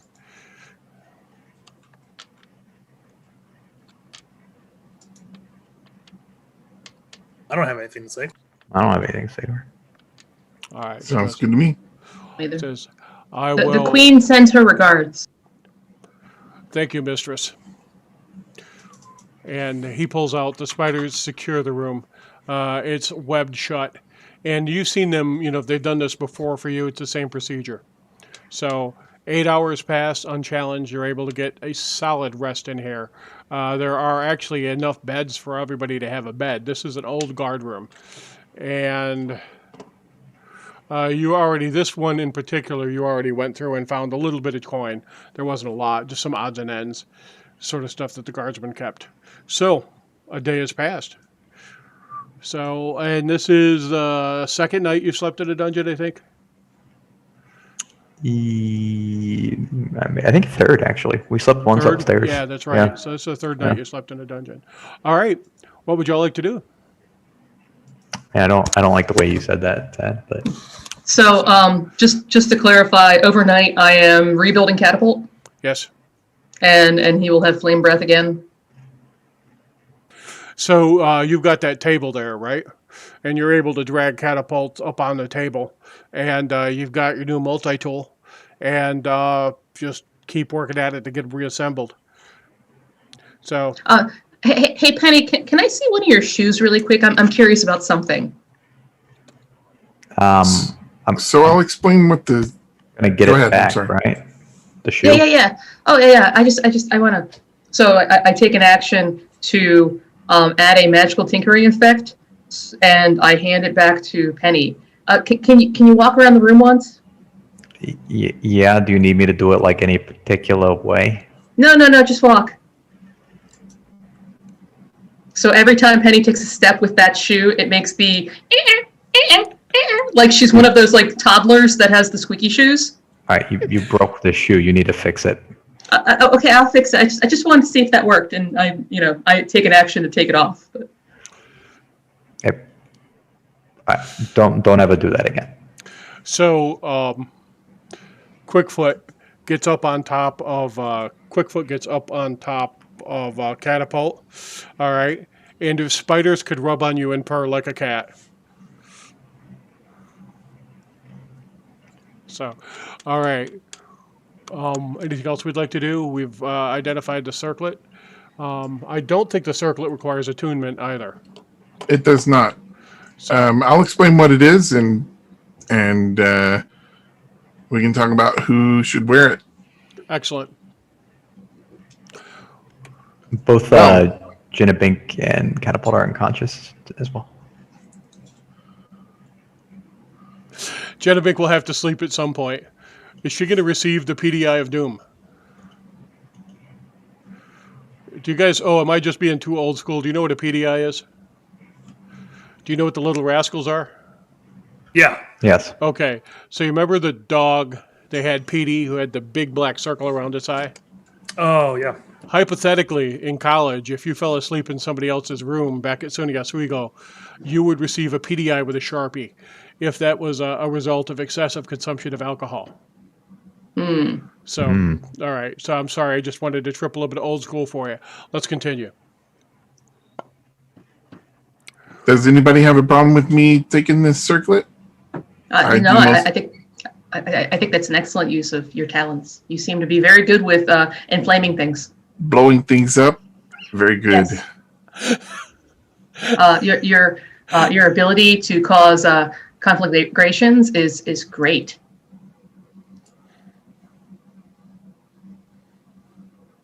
Then I shall do so. So, night has passed. It's morning. Penny, at some point, Jenabink would be asleep if you have malfeasance in mind. Oh, no. I was just saying her and Catapult have the unconscious condition. Oh, all right. Yeah. Yeah, and I was actually cured, well before that. So I do not have any malfeasance towards them at this particular. I'm disappointed. I thought you would have something you wanted to do to address the squeaky shoes attempt. Yes. No. If it continues and there's an attempt at notifying my presence again, then there may be some malfeasance in order. Excellent. So you have learned quite a bit from what you've just passed through. You're all feeling a little bit more competent. And Delbert, you've been researching a couple different spells for a while, and suddenly they begin to make sense. So, Idris, you were choosing to move forward in your relationship with Hirsch, correct? Yeah.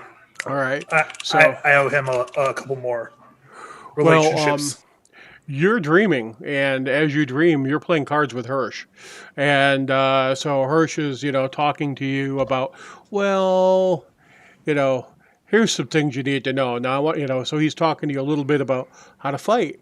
And then he starts to spar with you, and by the time morning comes, you don't know. It feels subjectively like 3 or 4 months spending time with the god, right? So he drills with you, he plays cards with you, he drinks with you, he takes you, around the different places in his domain. And it's... So when I swing, all you're telling me is I just have to swing again? Let me try this out. Yeah, I got it. So Well, it's a little bit different. You've got mass and you're wearing armor, so you want to come forward with your elbow and push them away so they're off balance, and then you can cut back across. So yeah, but that's basically it. That's how he and you're like, coaches ha! So, Yeah, I gotcha. yeah, and Penny, you've been watching these rat men, right? You've been watching these war rats. There's things they fight and still get a shot off in a way that you couldn't before. You've learned several things working with them. So everybody's matures a little bit in their knowledge over the course of this sleep and over the experience that they have. And Jenna Bink, several things manifest for you also. And I'll let you address them when you get back on stream. What would we like to do? Depeche Mode. Oh, I think looks like Tim and Jen had a collapse in connection.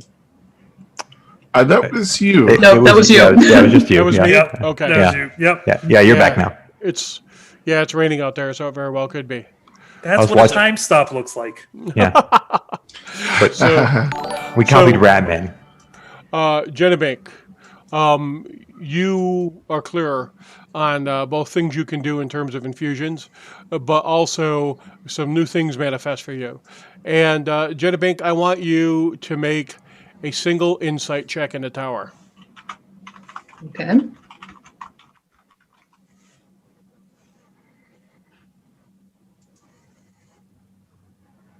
Okay. Very good. Idris, she is still not responding to you. I like The blade I test out my like Eldritch Blast. No. Oh man, I've been in this situation before. She's Not looking too good. She's not connected to you right now. So Do they make little blue pills for that? Well, it's not getting it up. It's got to be turned on and then off. You know. So the But blade yeah, is, so it's like there's nothing there. I try like doing all the things I normally do, like the ask for questions about magic and things like that. I go through the whole series of things.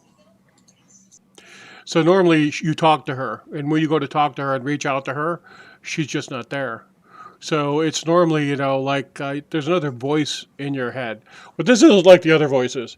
There's another voice in your head, and she talks to you. You'll ask her questions. Someone will ask you a question, and she goes, oh, I think he means this. So it's constant advisor, and she's not there.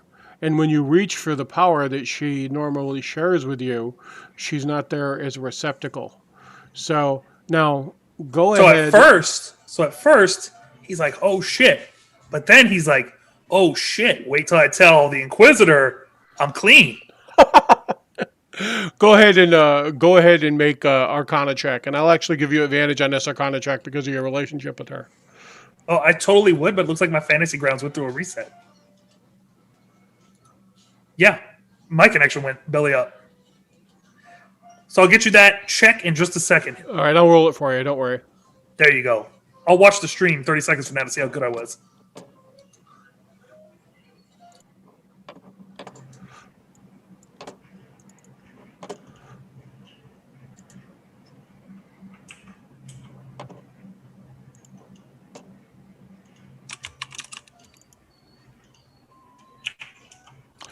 She's gonna need help, Idris. Okay. She's gonna need help to get back from this. What you think happened here is, she's got an ancient connection with this place, and somehow it's been severed or interrupted, and you feel like she may have sacrificed herself to help you. So she's going to need help. You're not exactly certain what form that's going to take, but she's been severed from her source of energy in some way, shape, or form, and she's dormant within the blade. You're fairly certain of that. So she's still in the blade. Right, you think so. Right? Because it's not that the blade does not glow with the light of the moon. It's that it's much, much dimmer. And you almost have to think it to make it get even the slightest luminescence, right? And the blade is still sharp, but part of what gives it the extra damage and the strength when you swing it is her presence in it. So if you swing wide, she'll help you bring it in within line. So she takes the millennia, literally, of image, energy, and information that she has, everything that she's learned in combat, and she shares it with you, and it gives you a little bit of advantage. And you know that that relationship is only going to grow over time. But she needs help now. She's been severed from her source of energy. What are you going to do? Me? Yeah. Well, I did want to get out of here anyway. So I will let the group know that I'm having some issues with my patron. And I ask Delbert to check my neck. I'll look at his neck. Any new symbols showing up? He's okay. He's okay. There's a red spot. All right. But he hasn't shown a mark. All right. It's like a light sunburn on the back of his neck. Okay. You've got a little bit of redness, but no mark. It's from all those Genebink? radiance from Penny. Okay, yeah. I will allow them to check my neck as well.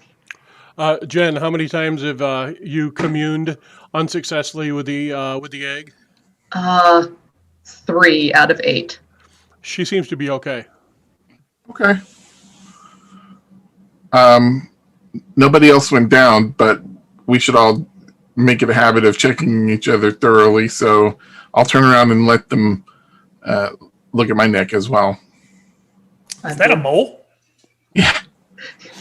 You should really go see a dermatologist about that. That does not look correct, Cullis, and it's abnormal in shape as well. Well, are you sure that's what that? I mean, I mean, it could be. I mean, how many days has it been since he saw Jessup? I mean, the. Oh, yes, that's definitely what it is. If we get into an alternate timeline, he could see, instead of just Jessup, could be Jonathan. Who knows? Jesse. Who knows Jesse? Who knows what's waiting out there? And then he'll be Jesse's girl. So, Idris, did you share any of that with everyone? Yeah, no, yeah, I was having them check down and I let them know. I'm like, hey, just letting you know, not 100%. Couple of my abilities are reduced because my patron is currently unavailable due to extenuating circumstances. Delbert, Genebink, both of you give me an Arcana check. Well, I mean, I would just like to point out that arcane science can never leave me. Well, But your blood did. Well, but yes, that was because of, blunt force trauma and raking of claws, and as well as magic missiles. I don't know. I've seen. Wow. Okay. All right. I'm nerding. That means we got 2 20s on both rolls. So outstanding results. Delbert, it occurs to you that given her connection to this place and given the fact that she's been severed from her energy, which must be wrapped around us in some way, shape, or form based on what Idris has told you, what you need to find is one of the pools or the crystals that are present in this facility, and you can probably jar her back or bring her back with that. And Genebink, you were thinking about that in much the same way. You were like, well, if she's severed from her power source and her power source is tied to this place in some way, shape, or form, if you can find one of the collecting or projecting sites is the only way you can understand it, then there may be a way to reinfuse the blade. Delbert, you are absolutely certain if you leave this place with her in this state, you will not be able to recover her. okay. All right. So when you guys are talking about crystals, you're talking about those green parkour rocks from the level up? Or the blue ones that I have been in search of in order to make the goggles that will help us all not, be exposed to cootness. Or you could just try throwing it down that big dark pit that we found by the clockwork area and see what happens there. I can totally do that. I just need the gem as well. The gem. Yes. And I look at Delbert, I don't know what you're talking about. the red one. Now, if you remember, you found 2 different sources of energy. You found the pools where it was almost like anytime there was a combat, anytime there was a fight, you could see energy siphon off into it, and that muted over time as the instance of violence faded. And then also you found these crystals, and these crystals projected pretty forceful arcane energy of varying types. It would almost pulse with different types of energy at different times. So you found two different sort of structures within here, and you know where there's some on the first level. You haven't found any on the second level. Let's go back up to the first level. I think The fountain right over there. that fountain would be a perfect place. We could also ask the spider people if they know of anything here. Ooh, All right, that so- might be more expedient because the green ones and the fountain won't work for what I need. Watch rotations. Normal watch rotation, right? Yeah. Yeah, that's what Yeah. we had, yeah. Whose first watch is Jedabink, I think. Jedabink, go ahead and make a wisdom save for me.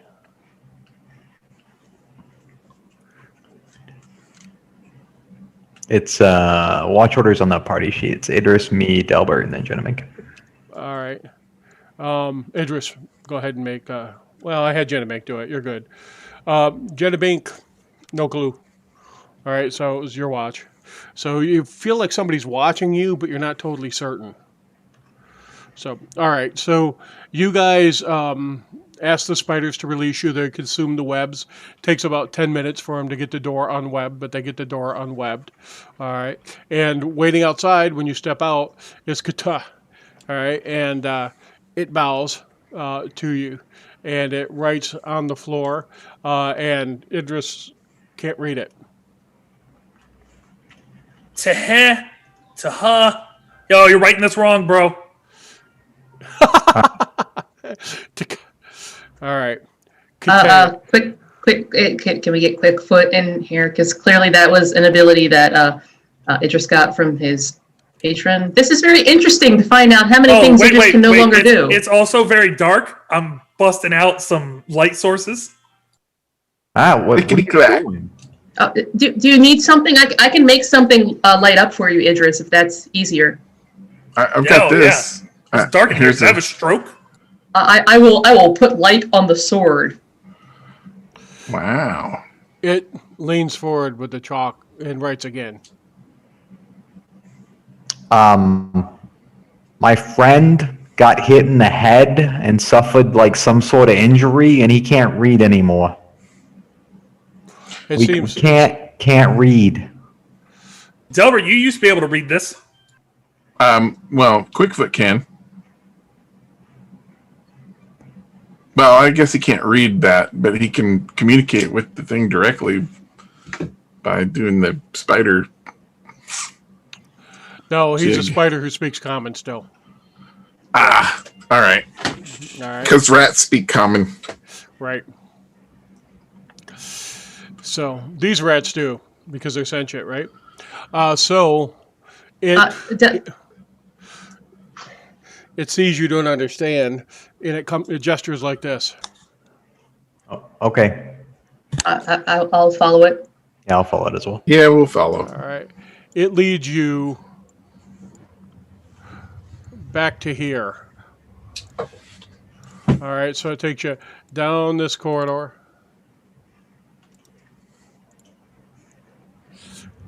And up into the large room here.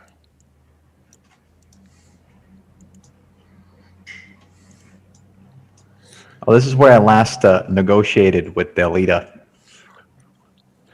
And this large spider comes out from behind the eggs, from behind this hole in the wall, and she shifts up into her form, and it's she. So, and she says, so, I am glad that you were not slain. She would be sad to have lost the queens and such promising drones. So, I must ask you what your intentions are now. Well, actually, it's very convenient that you have indicated a desire to speak with us because we were hoping that you could possibly confirm whether or not there are blue.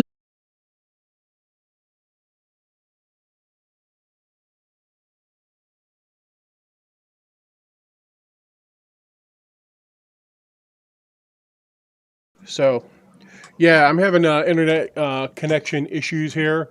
It's giving me pretty decent performance, and then it just drops out. So I think we're okay. So, um, Jen, you would ask her if there were blue crystals, correct? Yes, and then Yeah. Penny asked if there were any crystals, and I repeated blue. All right. She said there are lead crystals here, down past where the fallen temple is, and something is concealed or contained behind them. So there are lead crystals on here. Um, I have not seen blue above. Below, I have seen blue.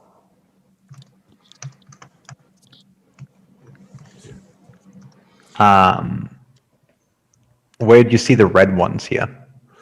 So if you go south past the Great Stair to the doors of the Shattered Temple, beyond that, in the place that I believe was the old home of the priests, you may find red crystal. Okay. Is there anything else you wanted to talk to us about? There's some like Walking Dead thing still, I guess, moving around in that little area down there, but for the most part, it's cleaned out. But I would ask you what your intentions are. Um, So, well, ideally to probably clear out the entire dungeons and remove the Bag of Coots from being able to influence the realm of Blackmoor, I think is like the goal, but that's pretty lofty if you ask me. We'll probably get killed somewhere in the process. So no. My people had similar goal until some were seduced.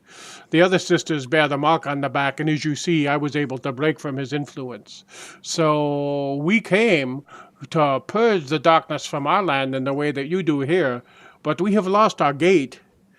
So we have no easy passage back now. So I struggle myself to bring my sisters back, which I do not think I can. But to defeat, so you called him Egg, huh? Yeah, that's what they call him. I mean, I don't really know if he's got like a name or nothing, or if it's even a he. It could be a she. Who knows? But yeah, the thing that makes everybody's eyes all blue and want to murder people in its name. Yes. He takes the self and consumes it, feeds it within to him, and makes you his thrall. Yeah. So Yeah. who you are disappears underneath his influence. So I have been his thrall, and who I am is gone. I watch from within my meat and dance as he uses it as a puppet, ripping my skills from me to be used at his will. And you are linked in a chain of being. There are those above you and those below you, all bound to his will. Bound to his will. So, but he is the egg to you. So, we do not call him egg in the same way. So, Yeah, I would assume that as like a spider person, that could probably be confusing if you said like egg and it was referring to him, and then you've got like a million eggs around here, you know? well, right behind her is this pile of eggs. You can see it, right?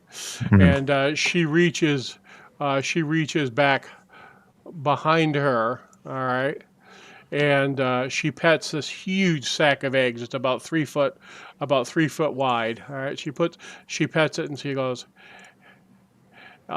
egg does not mean to you what it does to me, and it vibrates a little bit, and the sides sort of fluctuate a little bit as she touches it. Things are moving around on the inside of it. She goes, no, he is eater of self. And she says a word that you don't get, and she says, eater of self.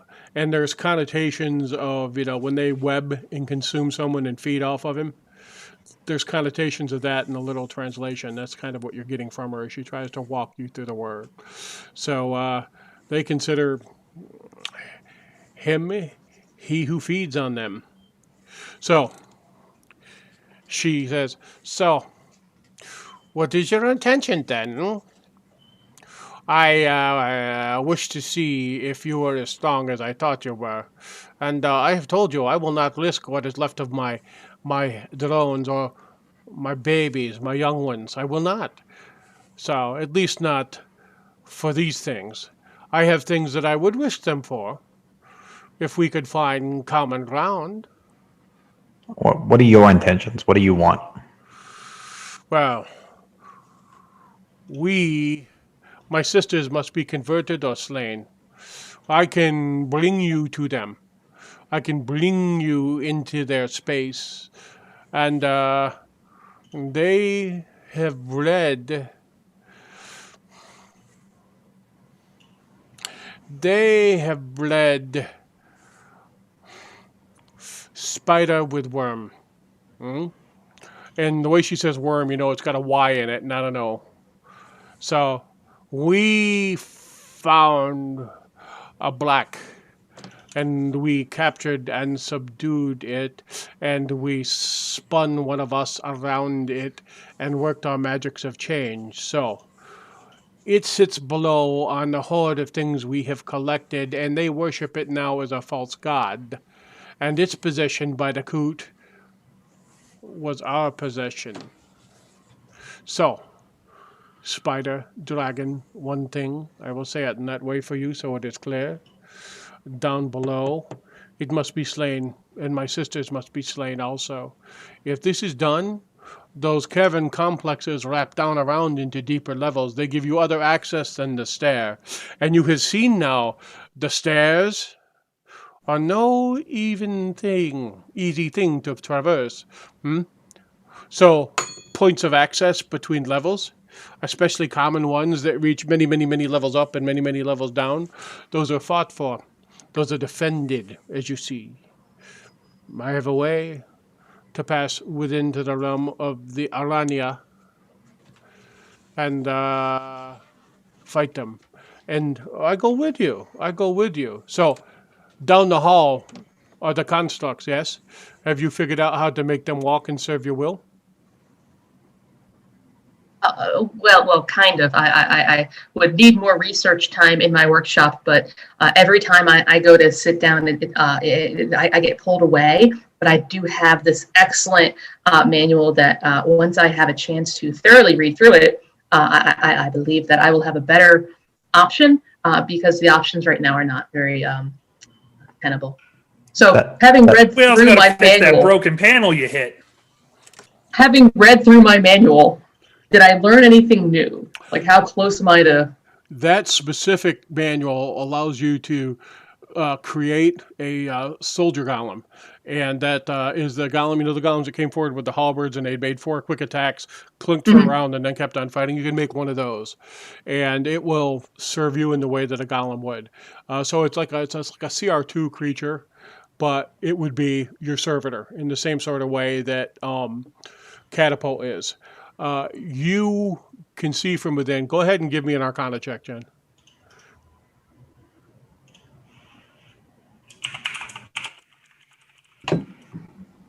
Okay. So here's the issue. The constructs, to have complete free will, have to have an animating force. So when you make the construct through the golem for the manual, the animating force is your will, straightforward. All right, so you can direct it with your will. For the constructs made by the machine, a spirit's housed within it. Now that spirit could be fey, that spirit could be infernal, that spirit could be celestial, any number of things. They have chosen here to use infernal sources for spirits. Now, if you didn't have an animating spirit so it could act on its instructions, you could give them a simple, straightforward command. Like, go there, kill everything you find. So you could give them a straight linear command, but you would have to recall them and reprogram the command. So you don't have the ability to make a true servant in the way that you do if they have something infernal or celestial or fey animating it.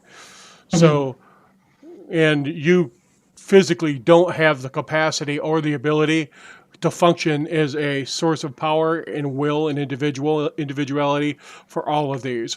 Part of what lets you do it with this is this tome is magical. The process of reading it and conducting the ritual infuses it with a piece of your essence and allows you to command it. You can't do that for everything that's here.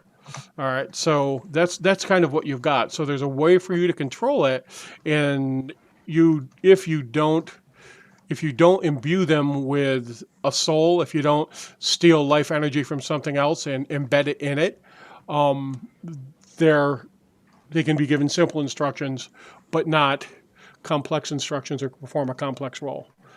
So Going back to the conversation with she. I certainly can make constructs. I have various methods, and I think that I have some hypotheses as far as what we can do. For instance, if Penny were to be on the brink of death, I might be able to put her into a construct and keep her alive forever. Yeah. Don't do that.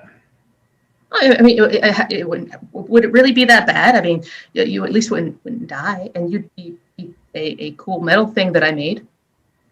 Yeah. Again, no, don't do that. Okay. Well, but there are options, and I have some hypotheses. well, I would say that power is untapped, and I have some knowledge of it. And if we are willing to work together, I am willing to help you achieve what needs to be achieved to make them servants and thralls to us. What would you propose as a power source for that? Well, there are things within that we may be able to access.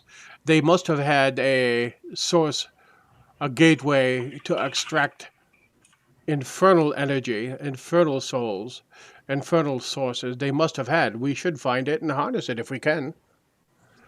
I think I would like to avoid using infernal things or generally things that doing so would be tortured. I'm trying to avoid. There are legends of gnomes that went the wrong way, and while I do love my research, I prefer not to go that way. Yes. Thank you. Slaves are slaves. I do not care what their origin is. If we can take a demon or a devil and harness it and put it to our will, it's a projection of our power. There is nothing wrong in that. It's a sign of our strength. So, what is your objection?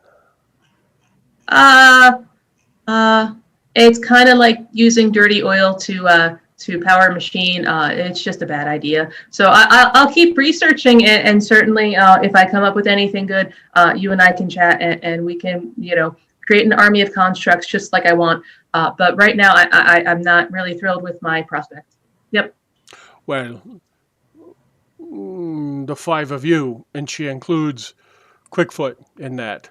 The five of you and who I have left are not enough to overcome the rat men in their city or to overcome my sisters.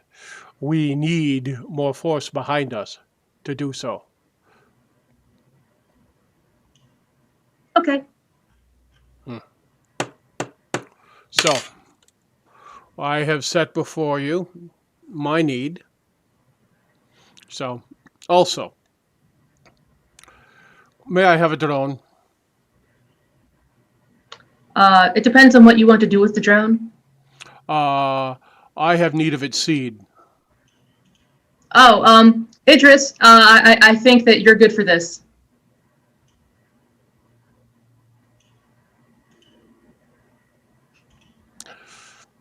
I would like to provide the egg of Coot inspiration out in the stream.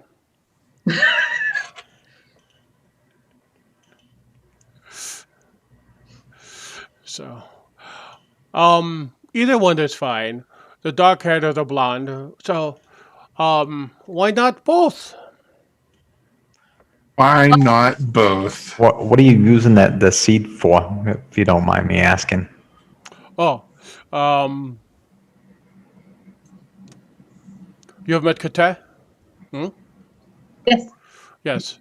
So I need the seed of sentience to uplift the egg from simple beast to beast with mind. Then definitely you want to use Idris. Delbert should be reserved for other purposes, and seed is not one of them. So Idris, I think you'll be providing some seed. There's some rooms over there. I'm sure you can think some thoughts about Arwen. Yeah, I can't take on a fourth lady at this point. One of you are going to have to step up and take one for the team. Well, 3 is my limit. you see, biologically, like we can't take one for the team, so it's got to be either you or Delbert. Yeah, and I don't think we want to use Delbert for this. Idris is actually pretty. No insight check required. Idris is pretty rattled right now. All right. Piece of him is missing, and you can see it in his eyes. You don't normally see Idris afraid, but Idris is not right now. My patron was stolen. I don't understand where or why, but it happened. Delbert, you want to go brush up on some eggs or something so Idris doesn't have to, take one for the team? This would be incredibly hard to explain. Well, Jesse? you're not engaged to her like I am with the other one. So, I mean, sow your royal oats, my boy. Find your queen among the queens. I'll leave it as an option to you, Delbert. But it might be a bad idea. I have to think about it. She gets a little puffed up. Can I persuade Delbert to do it? Well, everybody you? needs to make an insight check right now. Can you persuade Delbert to do it is the question? Oh, yeah, I can. Let's hear some persuasion coming out of you. Penny, she doesn't understand at all why the drones have a choice in this, and she's getting pissed off. She's seeing this as a serious affront that Jedabink and you are letting your drones reject her. All right, she's starting to get pretty angry. So, listen, where we come from, drones or the menfolk have a say in the world. Is it the best? Probably not. Definitely, we shouldn't be making a habit out of this because they're really screwing everything up right now. But Delbert, you can Yeah. see the same thing, by the way. Go ahead. But yeah, they do, and we try and respect their opinions, as misguided and pedantic as they may be. In which case, we're giving them the option because they got free will and stuff. You may make a. Go ahead and make a persuasion check. Oh yes, this is gonna be great.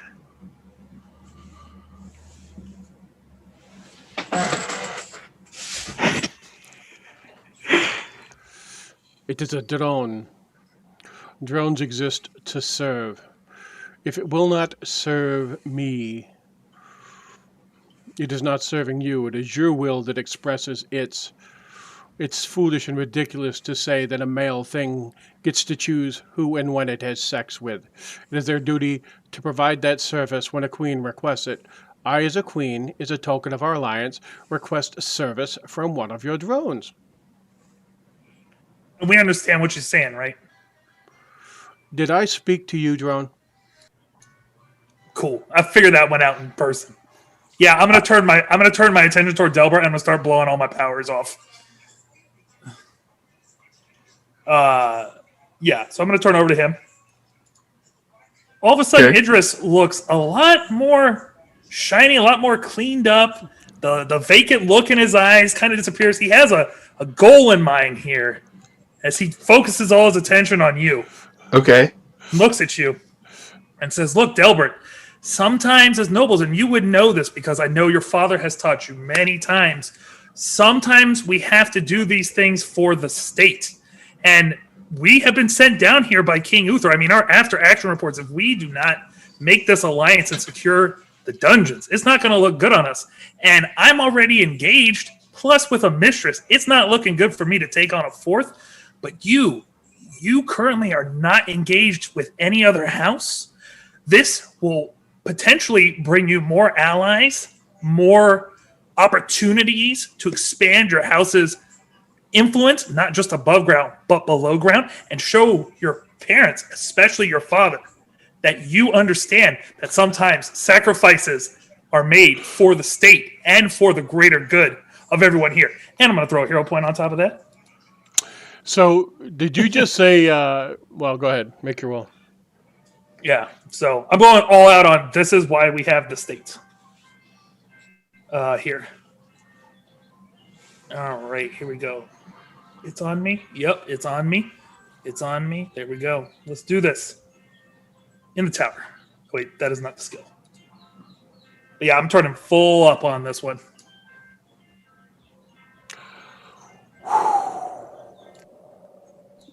That's how I got my first wife. And you dropped a hero, you dropped a hero point on top of that, right? Oh yeah, I have not thrown that in yet. Here you go. Salute. All right. Okay. So no player can force another player to do anything. That's not how we roll. But it was a total check, Delbert, of a 31. All right. Okay. So what Idris just did is Idris made an eloquent case that having sex with this spider creature is what your dad and mom would want you to do in this instance to secure a relationship with another noble house. He's just made it as a case of a diplomatic action in a way that might not be common among humans, but certainly makes sense within these species. So that's how he's positioned it to you. And I said, and as part of that, that's exactly what I did with the other woman from the other house. In effect, he said, it would be a good experience for you, and your mama would want you to have sex with the spider. Funny. Well, given the level of that role, I think that Delbert would probably be convinced. So, yeah, I'm good. Look, see, they just needed to talk it out, and now he wants to have intimate relations with you, eight-legged person. All right. She says, if we are done, I will take the seed bearer and return him to you this evening. Unharmed? So, I will not feed on him. I have specific needs of one particular fluid, not all of them. I understand that this is not my drone. This is your drone, and I will return your drone to you in excellent shape. Okay, how long is this going to take? Because we got stuff we got to do today. So, hopefully, a long time.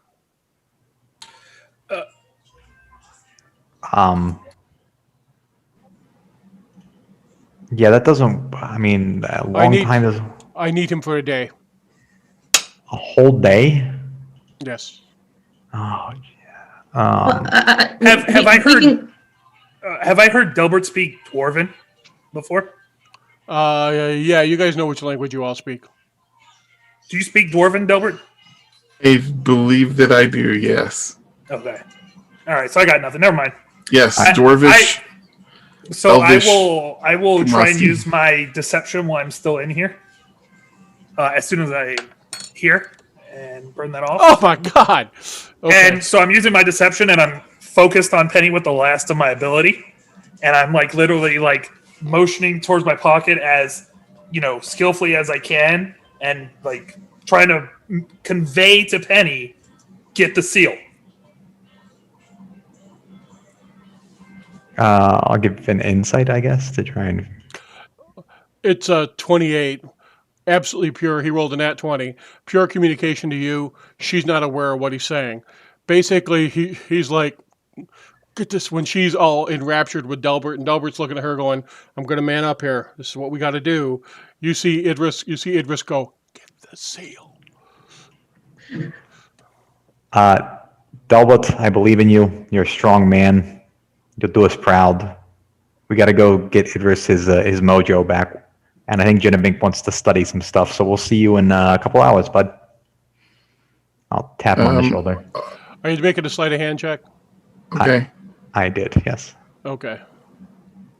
Oh, bravo.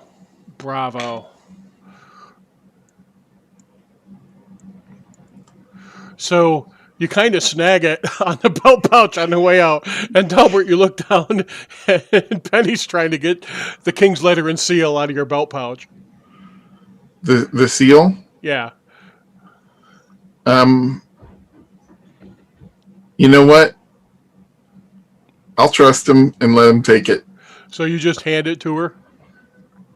Yeah, her. Yes. So now she looks at you and she says, would you prefer to perform this event as a spider or as a biped?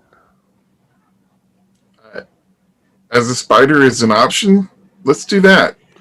Don't resist the spell. And she casts polymorph other on you and leads you away. Okay. It's just polymorph. Yes. But polymorph, yes.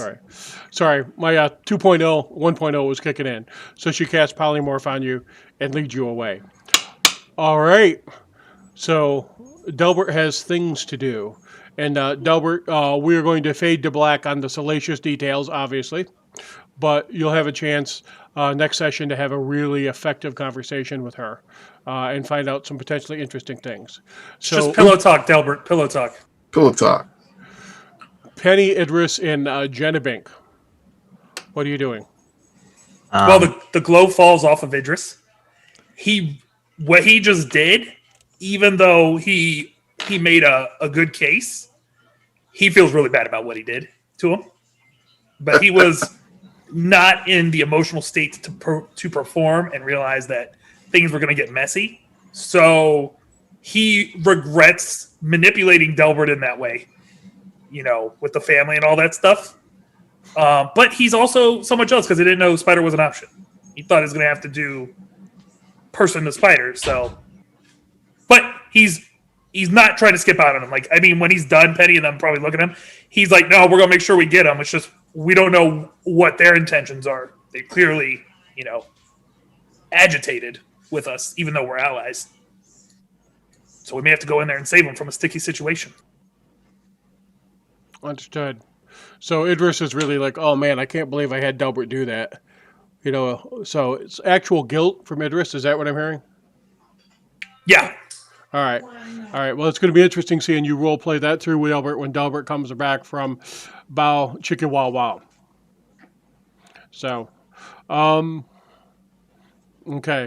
So are you having that conversation with Penny and Jenabink right now or no? No, like when I come out of the power, you can see he's like, oh man, I don't want to do that. And they're walking off and he's going over to wherever we're going, getting out of here. But he's like, when they finally get to wherever they're getting, he's like, man, that's messed up because he doesn't have Shia. He had put someone else in that situation that doesn't know where they're at. So it's kind of not a good spot to be in. Spider Quickfoot follows, by the way, and she doesn't resist that. Just for reference for y'all,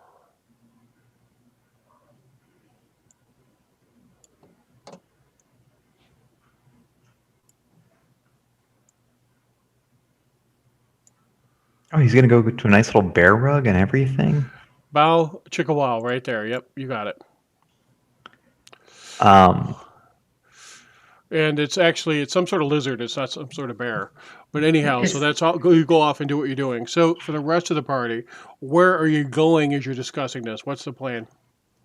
So I know, I normally don't advocate for us splitting up and stuff, but perhaps it would be a good idea for you to go see if maybe the green crystal-y stuff we saw on the first level can do something, since getting to the red one down here might be a little difficult at this present time with us and our limited capabilities.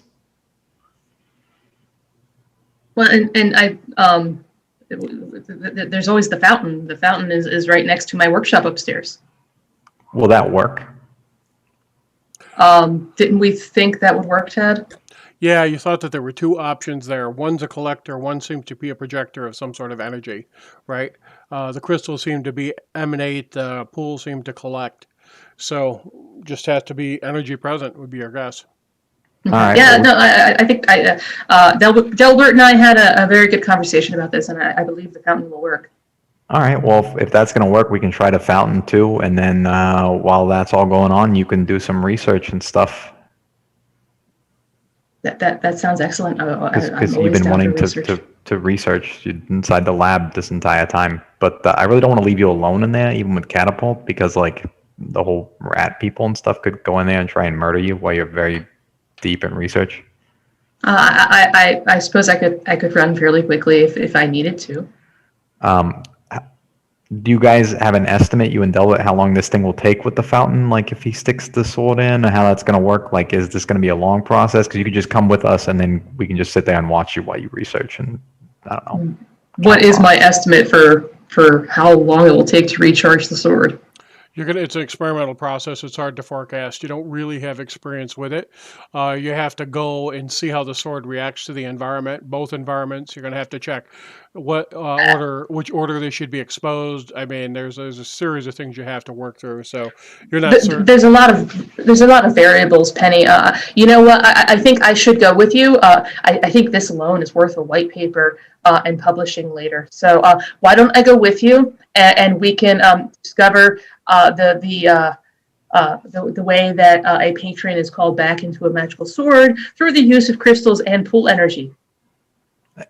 Yeah, that sounds great. I'm just making sure his brain doesn't explode or nothing while this is all going on. Oh, I mean, and that is a parameter as well. We'll have to track that. Although it is very hard to tell when Idris's brain is working at top notch versus not as well. The coot. See, like right there, I mean, it's still Idris, so you don't expect a lot. True. Well, so I'm going to head up toward the fountain. All right, so you guys are going up to the first floor fountain. Yeah, we'll use the stairs that are right here in the spider web room. All right, that area is fine. They've got it plugged with webs in the area below, but it goes up to the first level, no problem at all. Now, the main stairs, you can see they're unimpeded, at least on one level, if not more.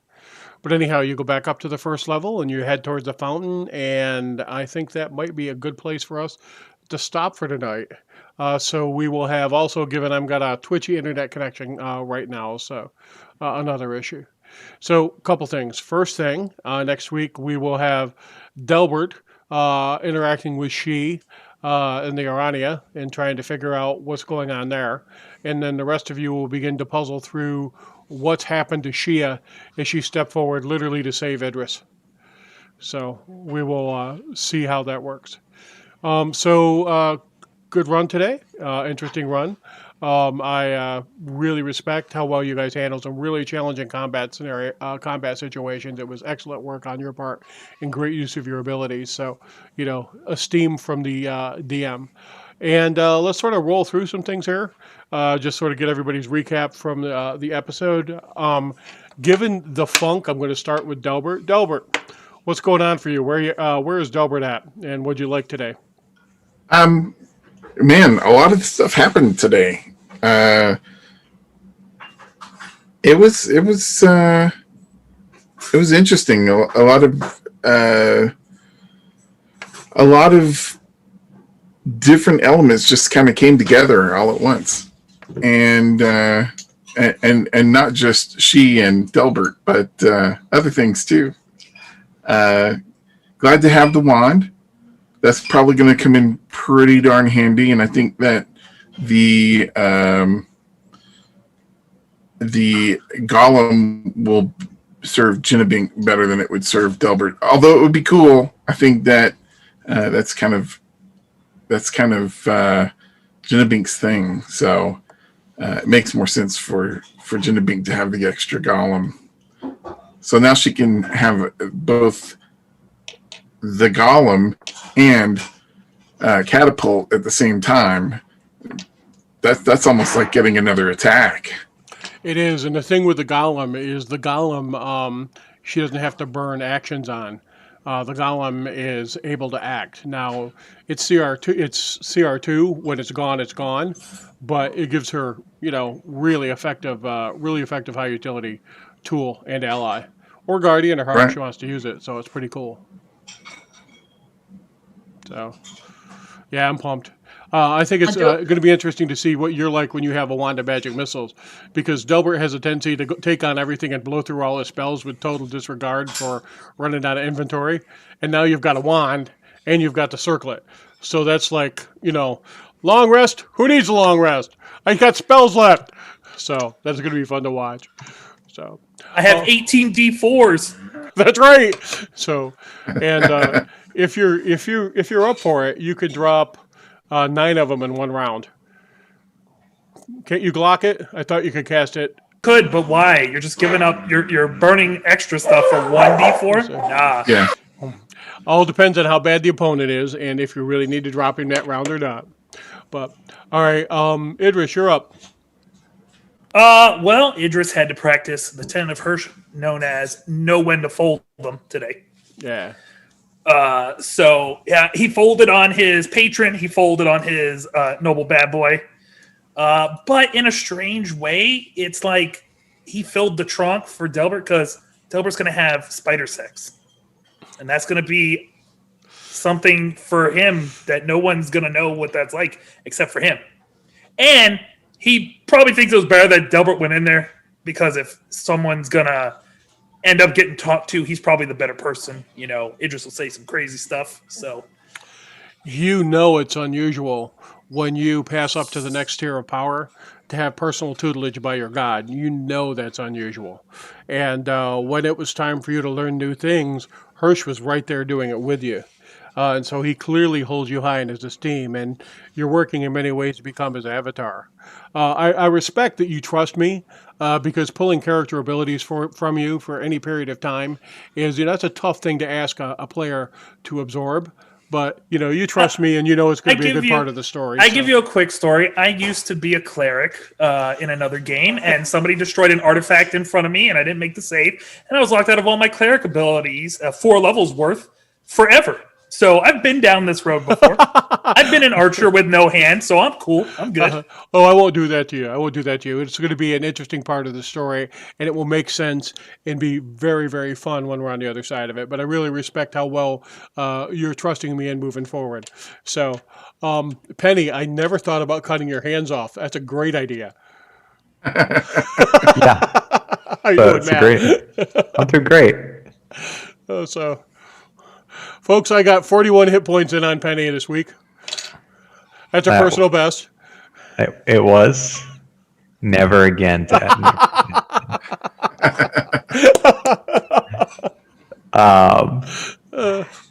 It was good. I mean, it's been really combat intensive the last 4 sessions, something like that. We've been like hammering through, so it's been intense. We'll see what the next sections bring. I'm actually always really curious to see like what factions are involved, because I know like all the way to the east we've got the Ratmen, but we still kind of have no idea what's going on to the southeast. If that's just an extension of the Ratmen, but they were also saying it's a temple now, so we have no idea. So there's just a whole bunch of like Is it the other spiders? very curious stuff. Well, no, I think she said the other spiders are on another level. Yeah. So it's interesting to see like. I like seeing like what happens when we have the map fully explored and like what we've actually understood and what's happening with the areas here. Yeah. I think one of the things you have to do with a dungeon crawl is, and it's what Dave was all about with Dungeons of Castle Blackmoor, is it's part of an overall narrative. It's not just a series of assaults that you do, right? It has to be a puzzle, and you guys are starting to really get into the guts of what's going on here, and it's interesting to see it. And interesting how well you guys handle it too. So very commendable. And we've been at this 36 episodes, folks. Is that cool or what? Yeah. Very cool. And it's cool to see how the individuals are fracturing as well. Delbert's going to come out of his spider experience all spongy, and who knows how many eggs will have been laid inside him, but frankly, one is too many. Funny. He's like, funny, but probably true. Delbert, you feel a sharp pain in your chest in the middle of the combat. Yeah, you guys will be sitting down at the comeback in, and you'll be eating this meal, right? And Delbert's just gonna want to eat. What did he order? I ordered the soup. So, flashback from Alien, the original. That's right. Yeah. You can see bats chasing it around with a cattle prod, right? Yeah. So, no, it was. I'm glad you're enjoying it. I'm having a great time, and we have much more to do. I want to thank everybody who's been watching the stream. I know we had some new people coming and check things out today. I hope you enjoyed it. If you want to watch our archive, you can get it on Facebook or you can get it on Kilgore's Lair over at YouTube, and those links are in the area below here. As always, I want to thank you for watching our game and enjoying what we do. We very much appreciate it. And Uther once and always. And I am going to opt out of a raid tonight just because I'm pretty wiped out. So we will just close down the stream. And thank you all very much. Catch you all later. Bye now.